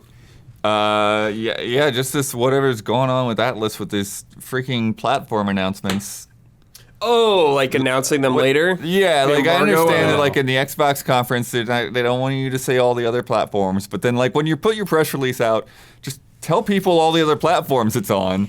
Don't be like, oh, well, for these games, we're going to tell you these platforms, a couple days later, and this game, well, we have a special event, we'll tell you more about the game, and it's also on these platforms, guess what? Yeah. And then, but then there's like a couple that people aren't sure about, but now people are saying is like, yeah, it actually is on, like, Persona 3 is on Switch. They just haven't announced that yet. And it's like, but you already had the announcement for the other platforms for that same game. What are you doing? This is a new thing. Timed windowed exclusives for when you can talk about the platform it's on now. We've evolved. It's just like a couple of days difference. It's like 2 days. Make any sense. It's big business. Marketing dollars. Yeah, I don't understand it. It is annoying, though. Yeah, it sucks. Okay. Undead Hero wrote in. Sort it out. First of all, I'm very happy to become a supporter of the Easy Allies this month. Honestly, it's even more rewarding than I expected, as I now truly feel part of it all. Anyway, this is my sort it out. There's obviously a shift towards digital media the past few years, and I get for pure convenience, but I really feel like if we're going to go digital, there really ought to be more of a savings for us. When you consider the distribution costs, e.g. the discs and box, shipping, margin for the physical retailer, etc., should we not expect a better discount on the digital media? This doesn't even factor in my main point that by going digital, we're denying ourselves the option to sell or trade in our physical copy to reduce the overall cost. Now, if there was an option to trade my digital copy / license of a game I was done with, or license of a game that I was done with against another digital title for even 15% of the original price I paid, I'd be much more on board with the shift to digital. What do the allies think of digital trade and option? And is our laziness being taken advantage of? Love and respect, Undead Hero. I want to say, like the Vita, I think some digital versions of the games are cheaper.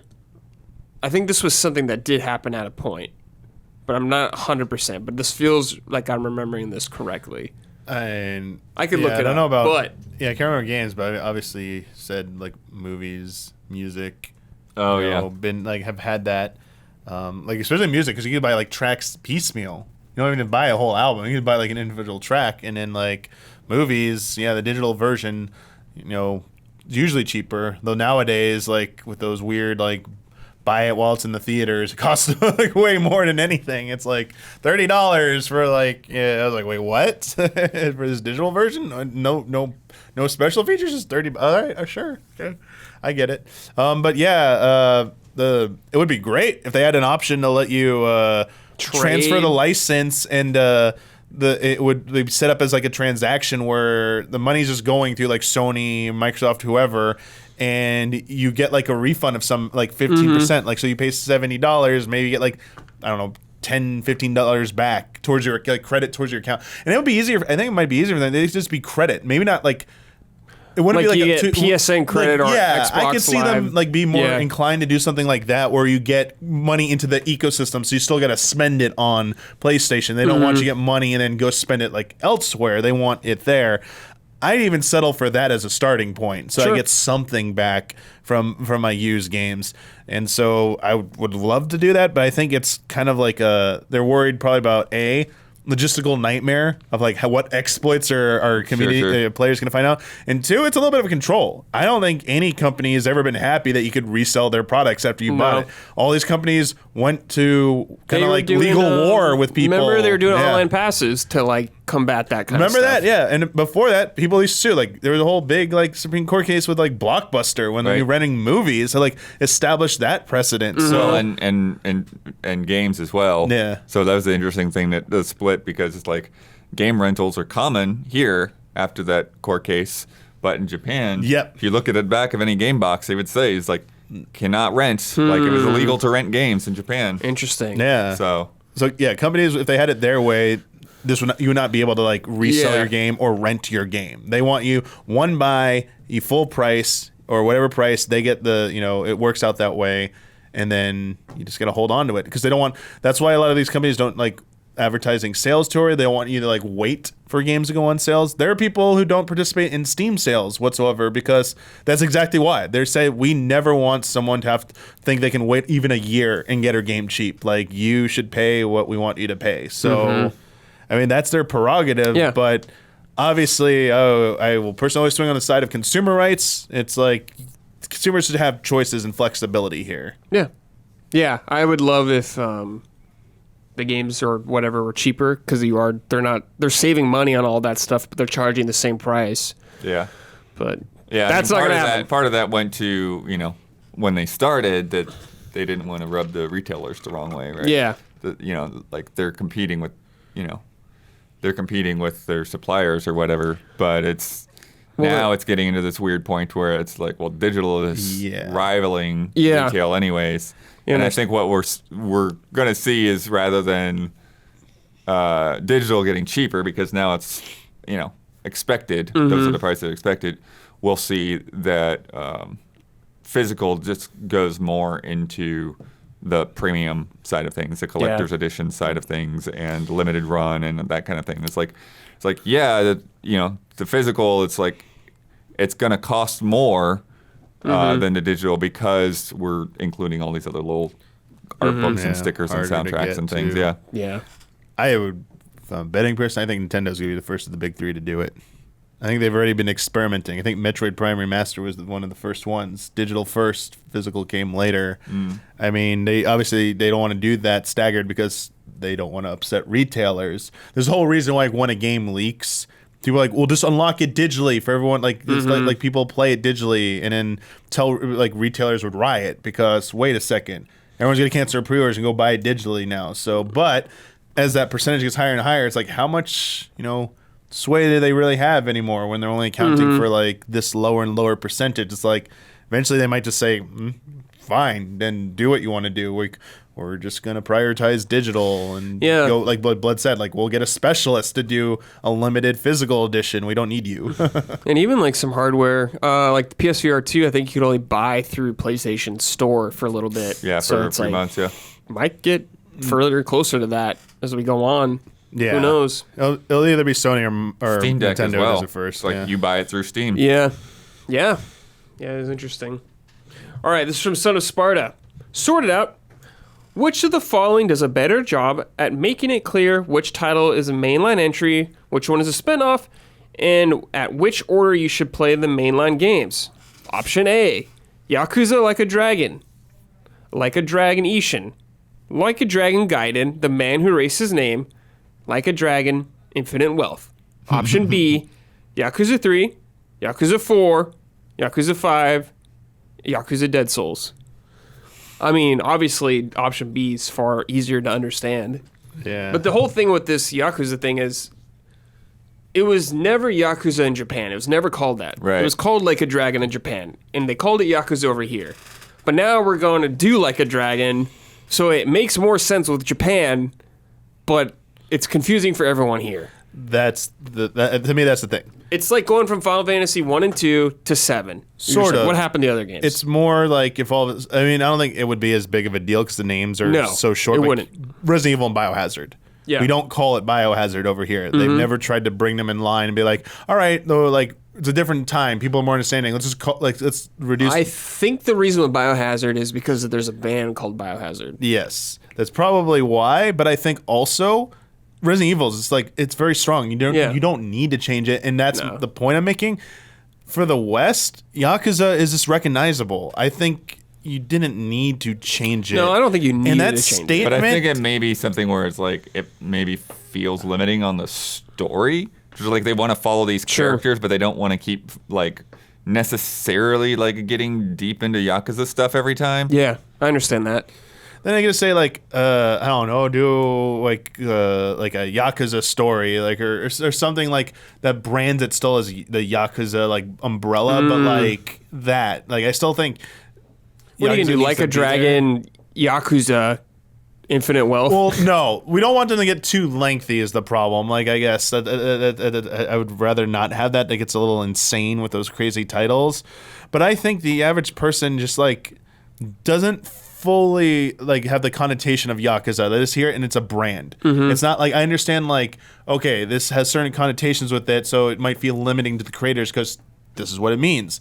But to everyone else, they're like, oh, I just know I'm gonna get this type of game. And if you want to tell different stories with different characters, but it has nothing to do with Yakuza, it's like that's fine. You just want people to buy the game and get into it. So I don't know. That statement RGG put out was more confusing. Like I tried reading it multiple times. Like this just seems like it's going to confuse more people than get them on board with what you're doing. So, well, I don't know. But it also felt like the numbers are what's like really throwing people off. Yes, too. Like I think so too. That they wanted to get rid of the numbers. They're like, I don't want to have to catch up. Yeah.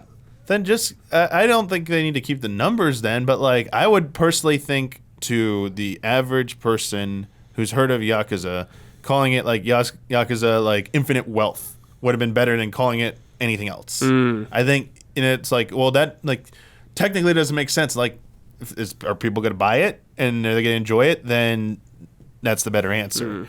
The same thing with I understand from a creative perspective. It was with Knives Out when they called it a Knives Out tale, like Glass Onion. Who directs those or Ryan?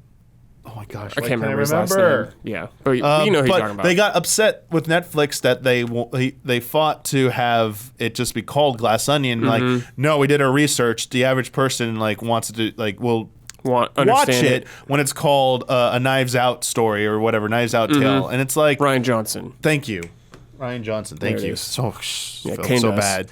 But I see both sides, and ultimately, something needs to sell and do well for studios to keep backing and making more. And for Yakuza, they have such strong momentum that I think if you start getting confusing with the titles for the average person, I think that's more overwhelming than like higher, like, you know, for them, I understand the creators don't like the higher numbers, but to people on the outside looking in, that's easier for them to like understand.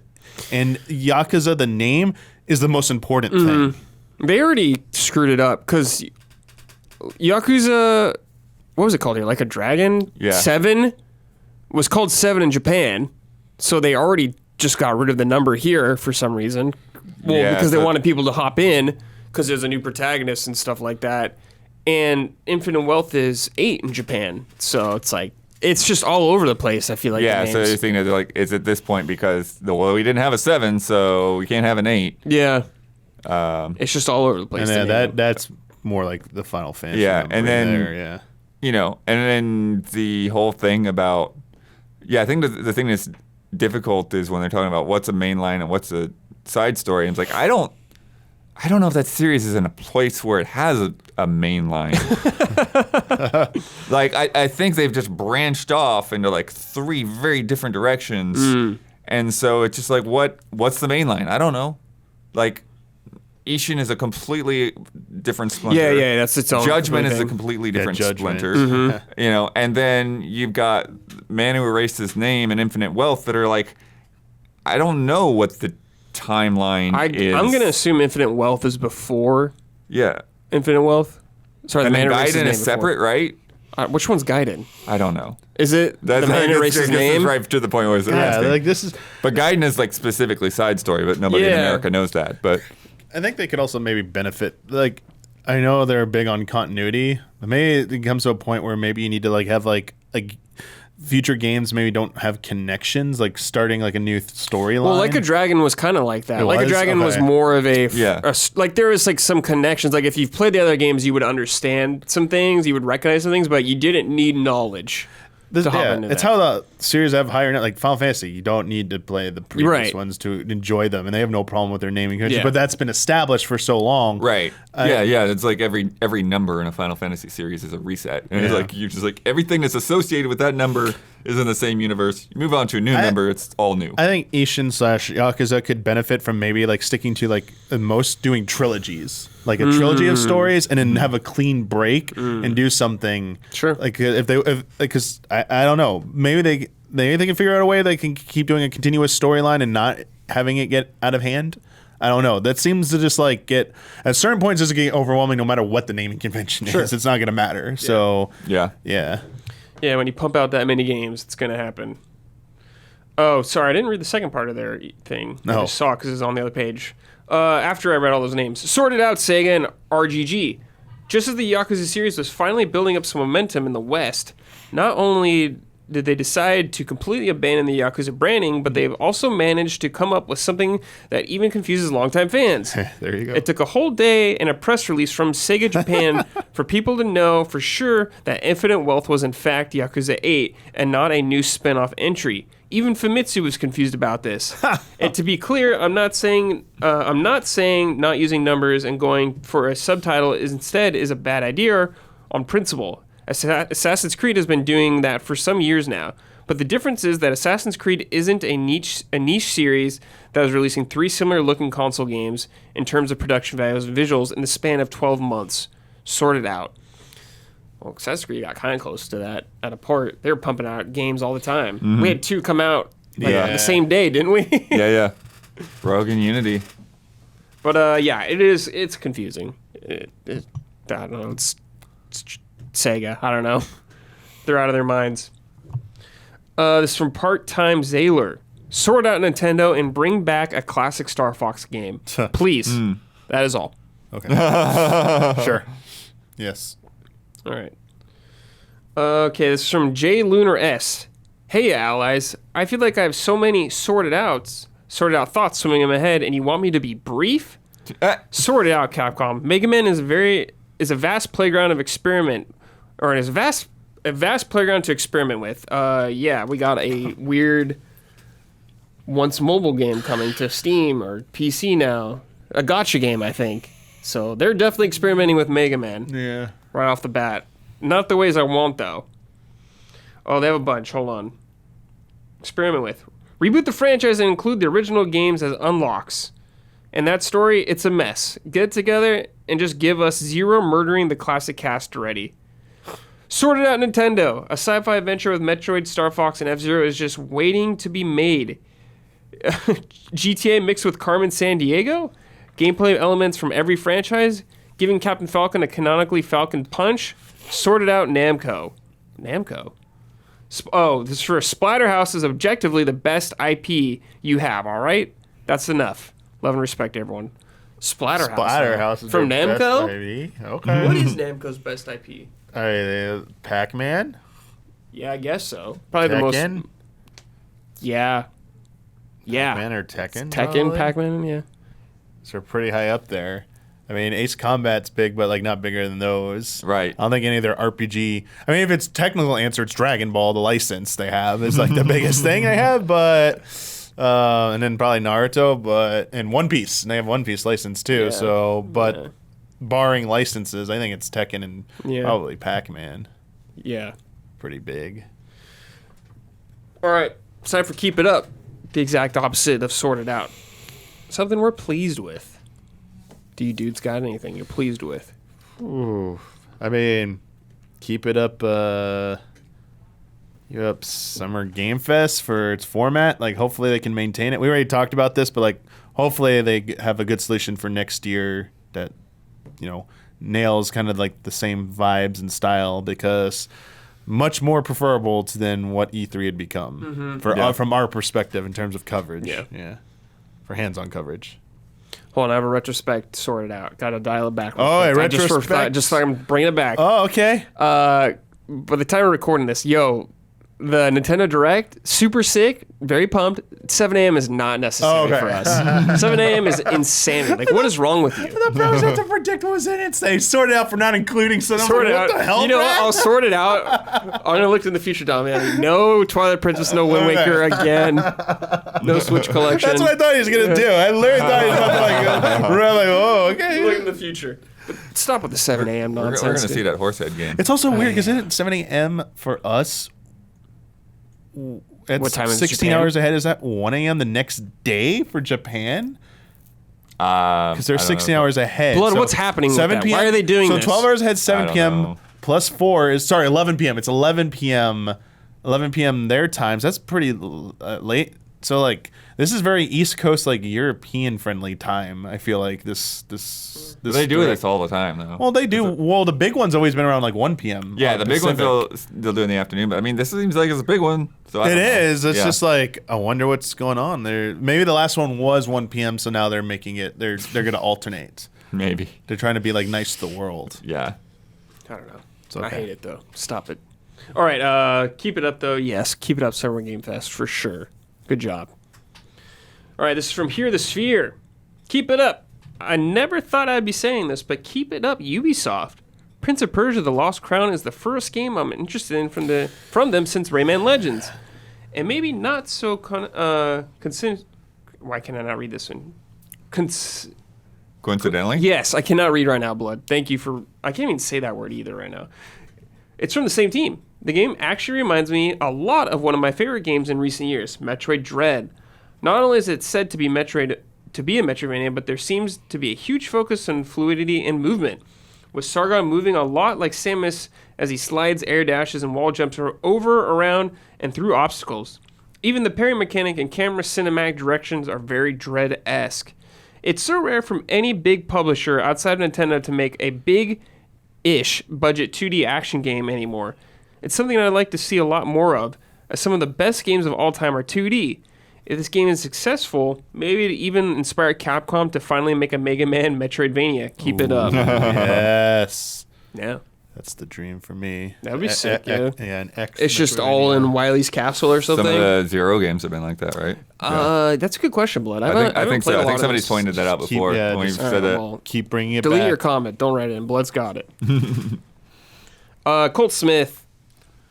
Yoshi P and crew continuing to knock it out of the park with each patch of Final Fantasy XIV, perhaps making what could be the greatest Final Fantasy ever in both 14 and the large upcoming 16. I say it to you, keep it up. So yeah, keep it up, Yoshi P. Except for that, get that controller fix that controller please. support, dude. Also, help Damiani out. Can you nerf Scholar and PvP, please? Uh-oh. Thank you very much. Thanks. PvP scene action from Damiani. Nerf Scholar, thanks. 10% damage reduction, please. And as always, we got some shout outs from our platinum producer tier on Patreon.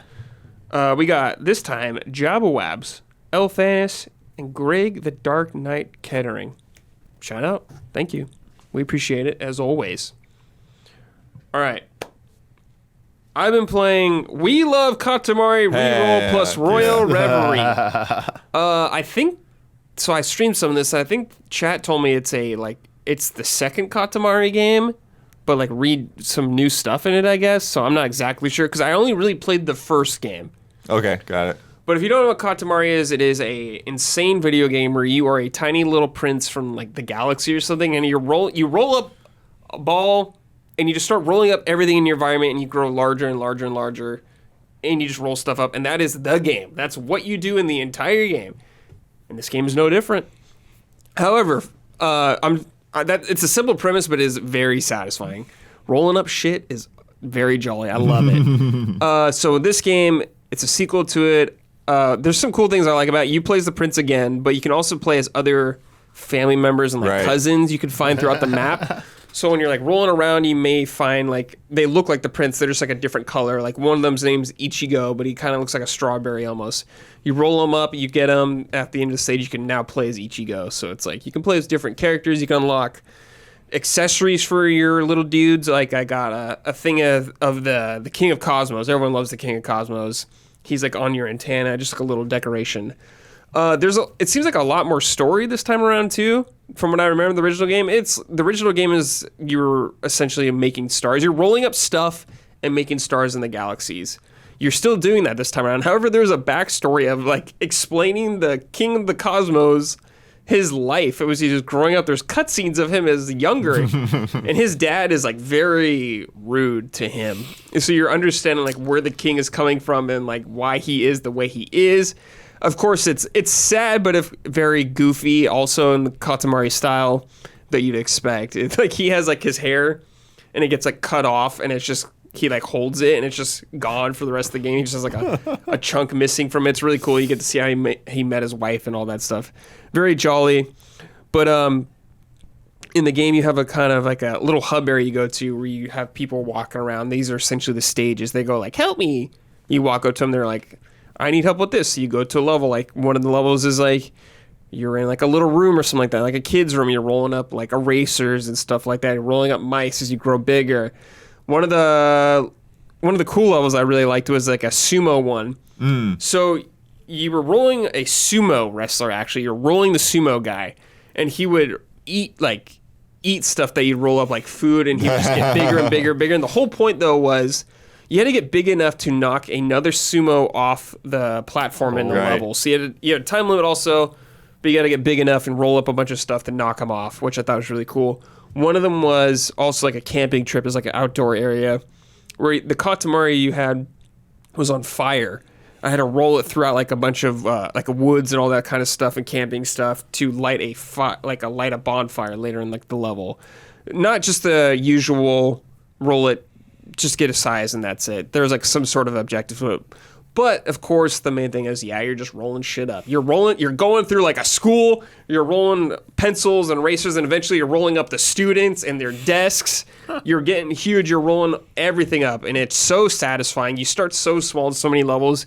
You get bullied by people, like, as you're trying to maneuver, like someone will run into you, like maybe lose something, but like 4 minutes later, you're big, and you're rolling them up now, and it feels so good.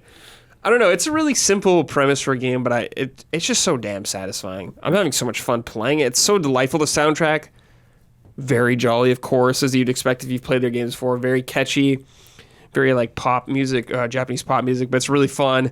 I really like this game. I want to play more of it, but I don't know like how much there is to say about it. Like, right. How much can you say about Katamari that's like not really well known? It's just like such a simple game. It's like you're saying. It's like you've got the basic premise and then you've got like the themed levels. Yeah, that's the whole game. And it's like cool. Yeah. That's what I wanted. There's like I think there's a 2-player mode also. Oh yeah. But I haven't messed with that. But it's just delightful. Yeah, I really like it. It's really nice that they're taking the time to like re-release each one of these. We got the first one a couple years ago.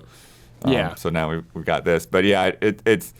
Going back to the question before with the Yakuza series, it's like I do have a hard time I don't know what keeping it straight. Like which one is 2 and which one is 3, and like because they basically would come out with one for each platform. Yeah, it sounds like that. And Katamari Forever, I think it was the Xbox one. That sounds right. And then I think then there was one for like the PSP or the Vita. Yeah. But I don't remember exactly how many distinct ones that there were, and like even the PSP Vita ones are like, were they different or are they just like a remix? Of the console games. It is confusing. I don't know. But I recommend this game, definitely. It's definitely sick. A good game to like just pick up and play a couple of levels whenever. Going from Final Fantasy 16 to this game has been awesome. It's been like it's been complete opposite. It's so sick. Dude. They're gonna make a new one taking advantage of like modern graphics. Oh like, my god, pushing dude! It, like, dude, yes, ray tracing. And maybe like advanced physics. Like they could do like oh my god, something like that would be just to throw a wrinkle in there. Mm-hmm. But also like don't make it too complex. Like, these games like some of the beauty is the simplicity of it. It was definitely ahead of its time. You saw it now. And the concept didn't exist, you'd be like, oh, this is a quaint little indie type game. Mm-hmm. But definitely came at a really good time where people would like this would qualify as a nice meaty full experience game. I saw it at Mike's house the first time. I came over one time and he's like, yo, check this game out. And I was like, what is this, dude? I just like fell in love with this game, just rolling stuff around. Yeah, everyone talked about it when it came out. Yeah, it was a big deal. Yeah. This question's from Super Sushi. Question for We Love Katamari. Greetings, allies. As games get more complex, I really appreciate games like Katamari. Relaxing and just rolling around making a big-ass Katamari is such a simple pleasure, but it really rivals the emotional high something like God of War. Oh, but it pleasure, but it really rivals the emotional high something like God of War, The Last of Us can give me. Damn. Do you have any games that you love because they are just simple fun? And what is your favorite thing you've ever rolled up while you play Katamari? Love and respect, Super Sushi. Oh man, don't you like roll up planets in the first one at the end? I can't remember. Just rolling up some like random dude walking is always super amusing to me. Yeah. Because they're always like, oh, like the sound effects they make when you roll them up, so good. Yeah, whenever you start like rolling up living things. Yeah. Yeah, like you're saying, like cats and chickens and like whatever nonsense. I do like the ones where like you're rolling up like all the different candies. Yeah. Yeah. Hold on, I'm just like blown away by this. Yeah. Really rivals simple pleasure, but it really rivals the emotional high something like God of War and Last of Us can give me. Damn. You cannot pick more dramatically different games from each other than these. But I respect the hell out of it. And their stakes were just, never really caught on to. I guess so, dude. Dude, Katamari gaming cinematic universe. Could you imagine like crying compilations of people playing Katamari, the story, or something like that, getting seeing videos of it? I need like a lore video for Katamari. Dude, it's probably sad. There's probably depressing. Really sad. Like the king cutscene. Yeah, yeah, you're right. Probably dude. like way more that we didn't know about. It's like, all right, yeah, this that's is a fair. dark series. That is fair, dude. Okay, Blood. You played Bookwalker, the demo? Yeah, for Bookwalker. the demo. What the hell is this game? No, it's cool. So yeah, it was interesting because I was trying to figure out like what else I wanted to bring, and I was like, there's all these demos that are out, and they'd actually sent me the Haunty demo from Summer Game Fest because like we were like limited on time for the appointment. It was like, here's the full demo. That's cool. But it was like still on like a 30-minute timer. But it was like I got through that, and it was like. Yeah, mechanically I kind of said everything.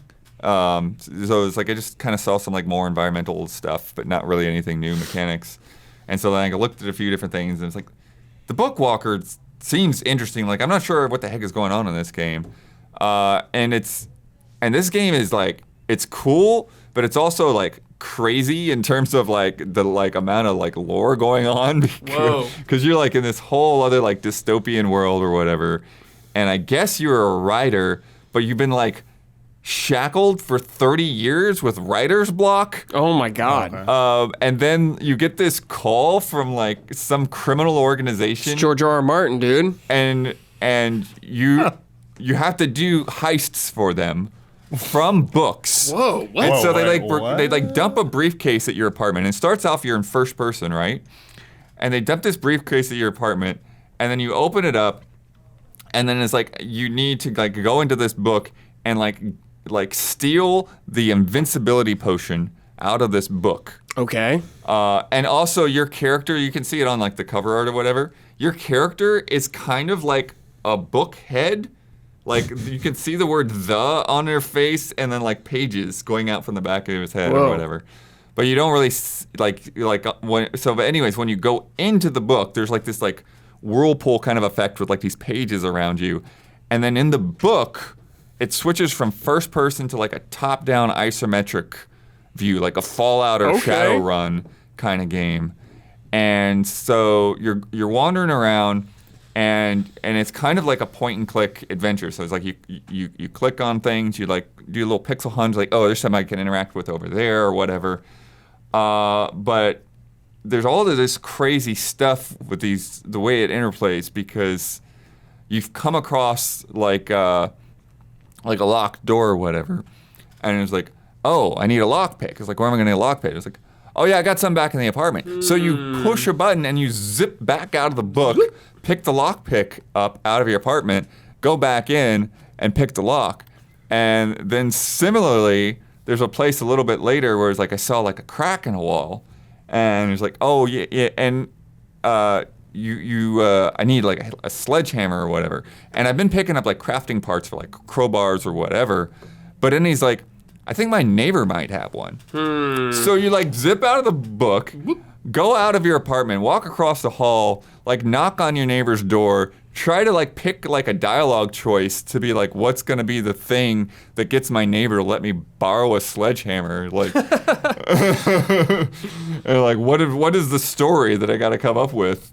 And then it takes a sledgehammer, go back into the thing, and like smash down the wall. Jeez. And then you're wandering around trying to like follow the trail of this thing, but it's crazy because while you're in the book, like the events of the story are playing out, and you come across this other character that you can't actually see, and because they were attached to another Bookwalker who's like got his head blown off or something, and so you then there's like this little like cylindrical cage, like this like kind of like gold cage, so you can't really see in there, but there's this other character, and he's there giving you tips. He's like, oh yeah, I've read this book a bunch of times, I know everything that happens, so if you need any help, just let me know. But he's also like, I don't want to give you too many spoilers. And so you're following his advice, and I guess it's like, and there's this whole thing, it's like, well, he knows that he's a character because he's in this cage, and so I guess it's like other characters, like they would just get absorbed in the book world. And yeah, it is just like all this craziness, and then like you get in like these turn-based battles with like these spiders that come out, and like you use ink to do your different moves. So you've got like a health bar and like an ink bar. So it's like if you're gonna slash at somebody, it's gonna spend some of your ink, or you can like do a stun attack that's gonna like hit all the enemies on the screen. And then there was also like an ink drain move. So like you can like suck ink out of the enemy when you attack them. And then there's like, because of the nature of the book, there's like other layers of sort of pseudo reality going on within the world, and you're like chasing this guy, and you chase him through these dungeons or whatever. But then you like get outside, and you start like asking people questions. But they get freaked out because you're a bookman. In this world, there are no bookmen. They just know normal people. And so, like, you're like a complete, like, foreigner in this world. Like an alien that just showed up to try to work your way through. And so, yeah, so it's just, it was like an hour, maybe hour and a half demo that I played.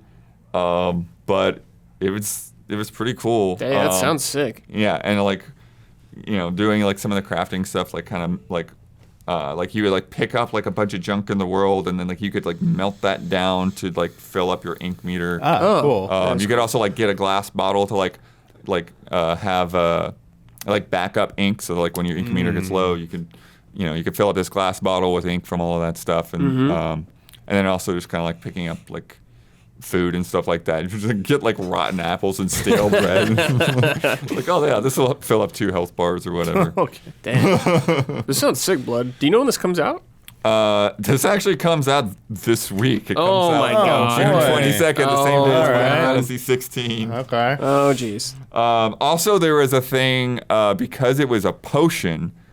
This was a crazy part about it too, is that like if you take this thing out of the book, then it won't exist anymore. Oh. You're like actually destroying the story for the characters and the people in the future that would read it. So it's like you have this choice of like, okay, do I take the whole potion, or do I leave half of the potion for the character to use, and then take the other half to give back to the other. That's cool. To the criminals, but it's like, are they gonna know?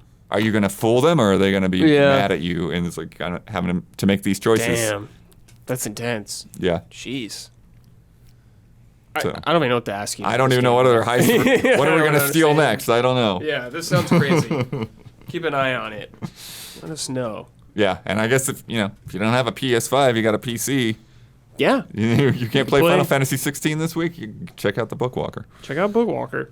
Also, if you're like going through those Steam demos, trying to figure out like what demos to play. Yeah. It's fun to check out. So many. I love those Steam demos, man. It's great. Okay, it's time for some emails. If you would like to support us and send an email, support us on patreon.com/easyallies.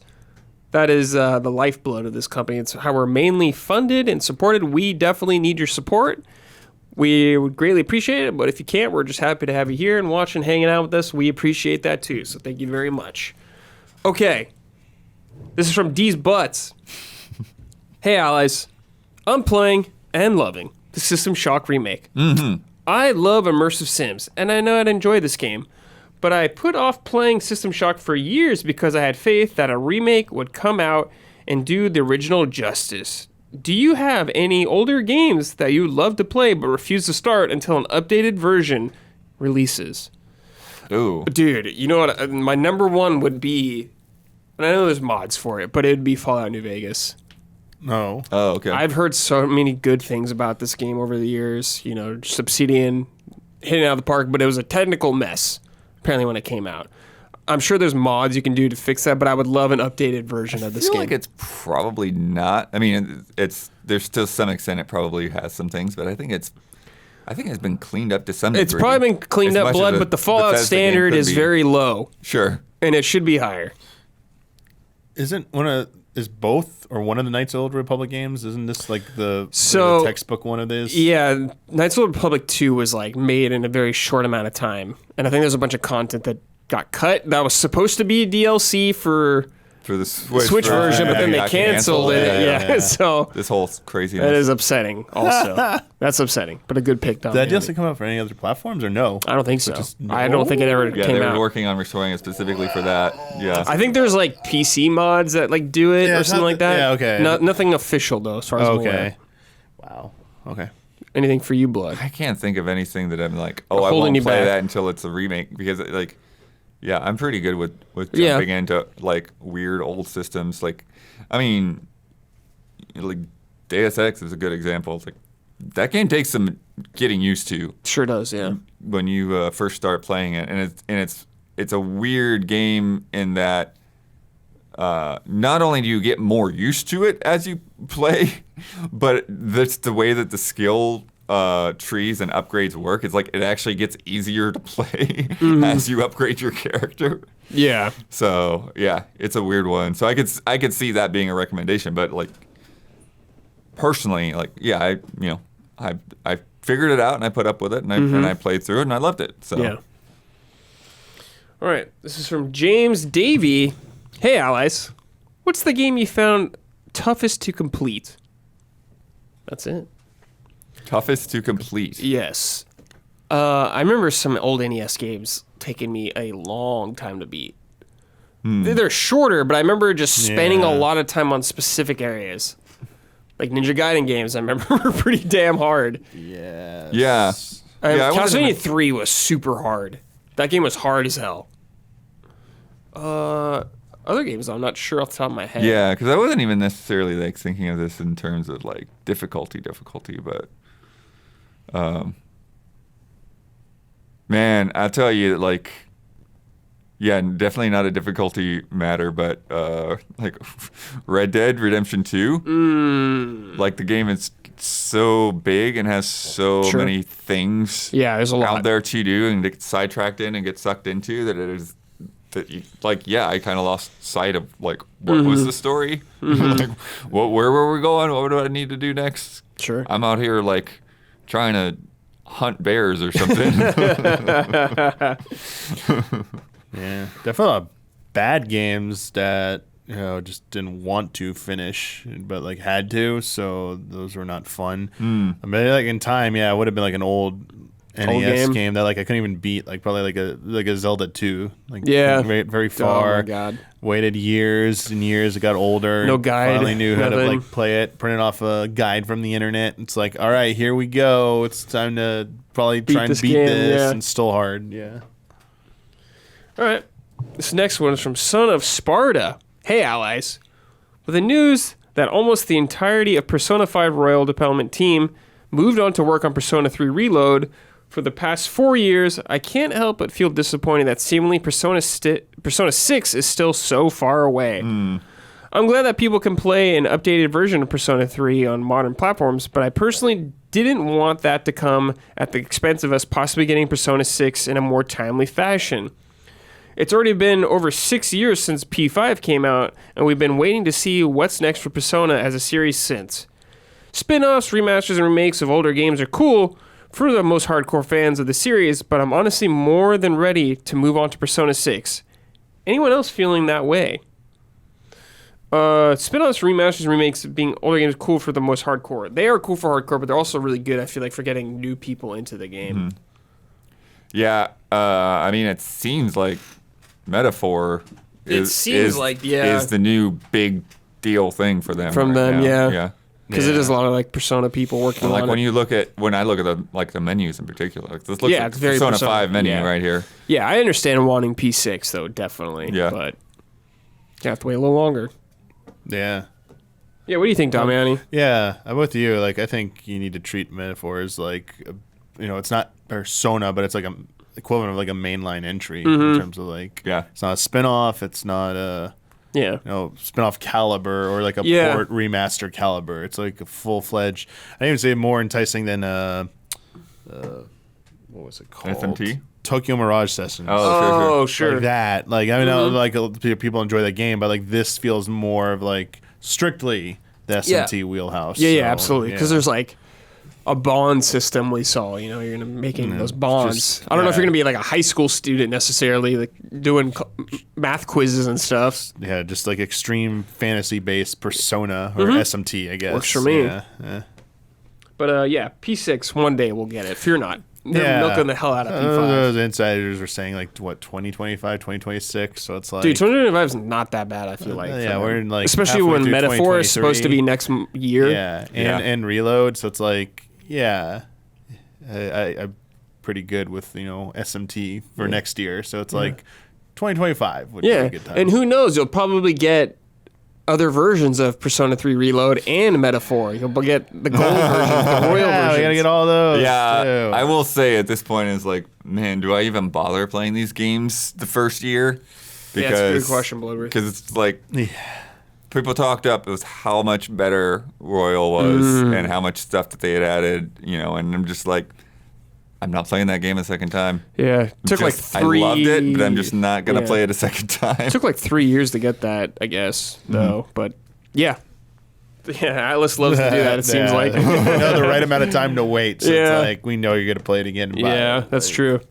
It's too long to wait for it, too. Okay, this last question is from Wes Bates. Greeting, allies. I've been thinking lately about pricing expectations for games in terms of genre and whether there are set limitations for what people will pay for a certain type of experience. For instance, people will easily shell out $60 to $70 for a shooter or an action-adventure game or a big RPG. But do you think people would willingly pay in that range for a 2D Metroidvania or a visual novel regardless of the quality of the game? I'm just wondering if you think there are some game genres which are limited in terms of the perceived value in the market and how much devs can reasonably request to ask for games in those genres without hurting their sales potential.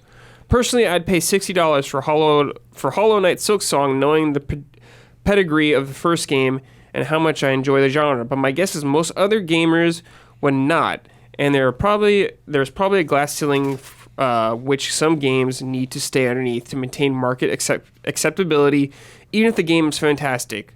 Would you agree? Thanks for taking my question. If you do, and stay easy. Best regards, Wes. Yeah, it definitely seems like some people are willing to spend more money for certain genres of games. It's definitely a visual thing, I feel like, too. Like, when you look at, I don't know, let's say you look at Final Fantasy 16, you see some icon fight going on, you're like, whoa! I understand maybe the $70. Or you look at Starfield and you're like, I understand the price tag kind of thing.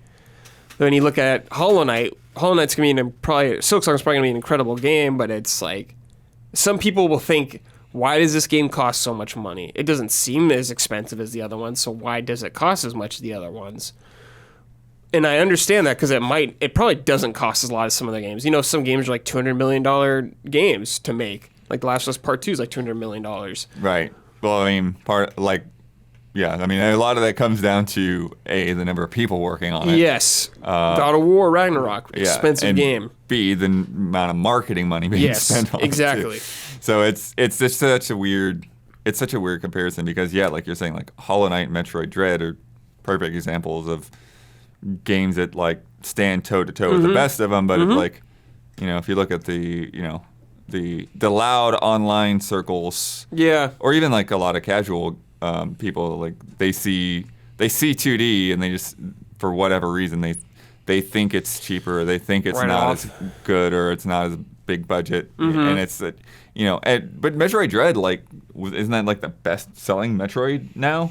Like, Maybe. I think it might be. I Well, don't remember off the top of my it head. has the Switch effect also. Yeah, it's got the Yeah. Switch effect, but it's just like it, and they didn't sell that for less, Yeah. So they kind of show that there is definitely a market there beyond the loudest people Mm-hmm. that will complain about anything.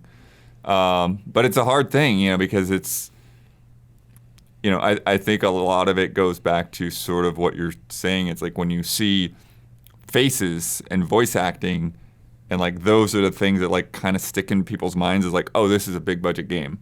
When you have a character who you see from like a mile distance, like this Right. tiny little character running around, then they don't see that in the same light, And like I don't know if adding more cutscenes would make a difference to that or what, but towards like you and then they've tried to do like what the merger or whatever with Other M, right? Where it's like we got 2D gameplay and the kind of pseudo 3D gameplay and big cutscenes and I don't know. I don't know if they had made a better story, whether that would have sold or not.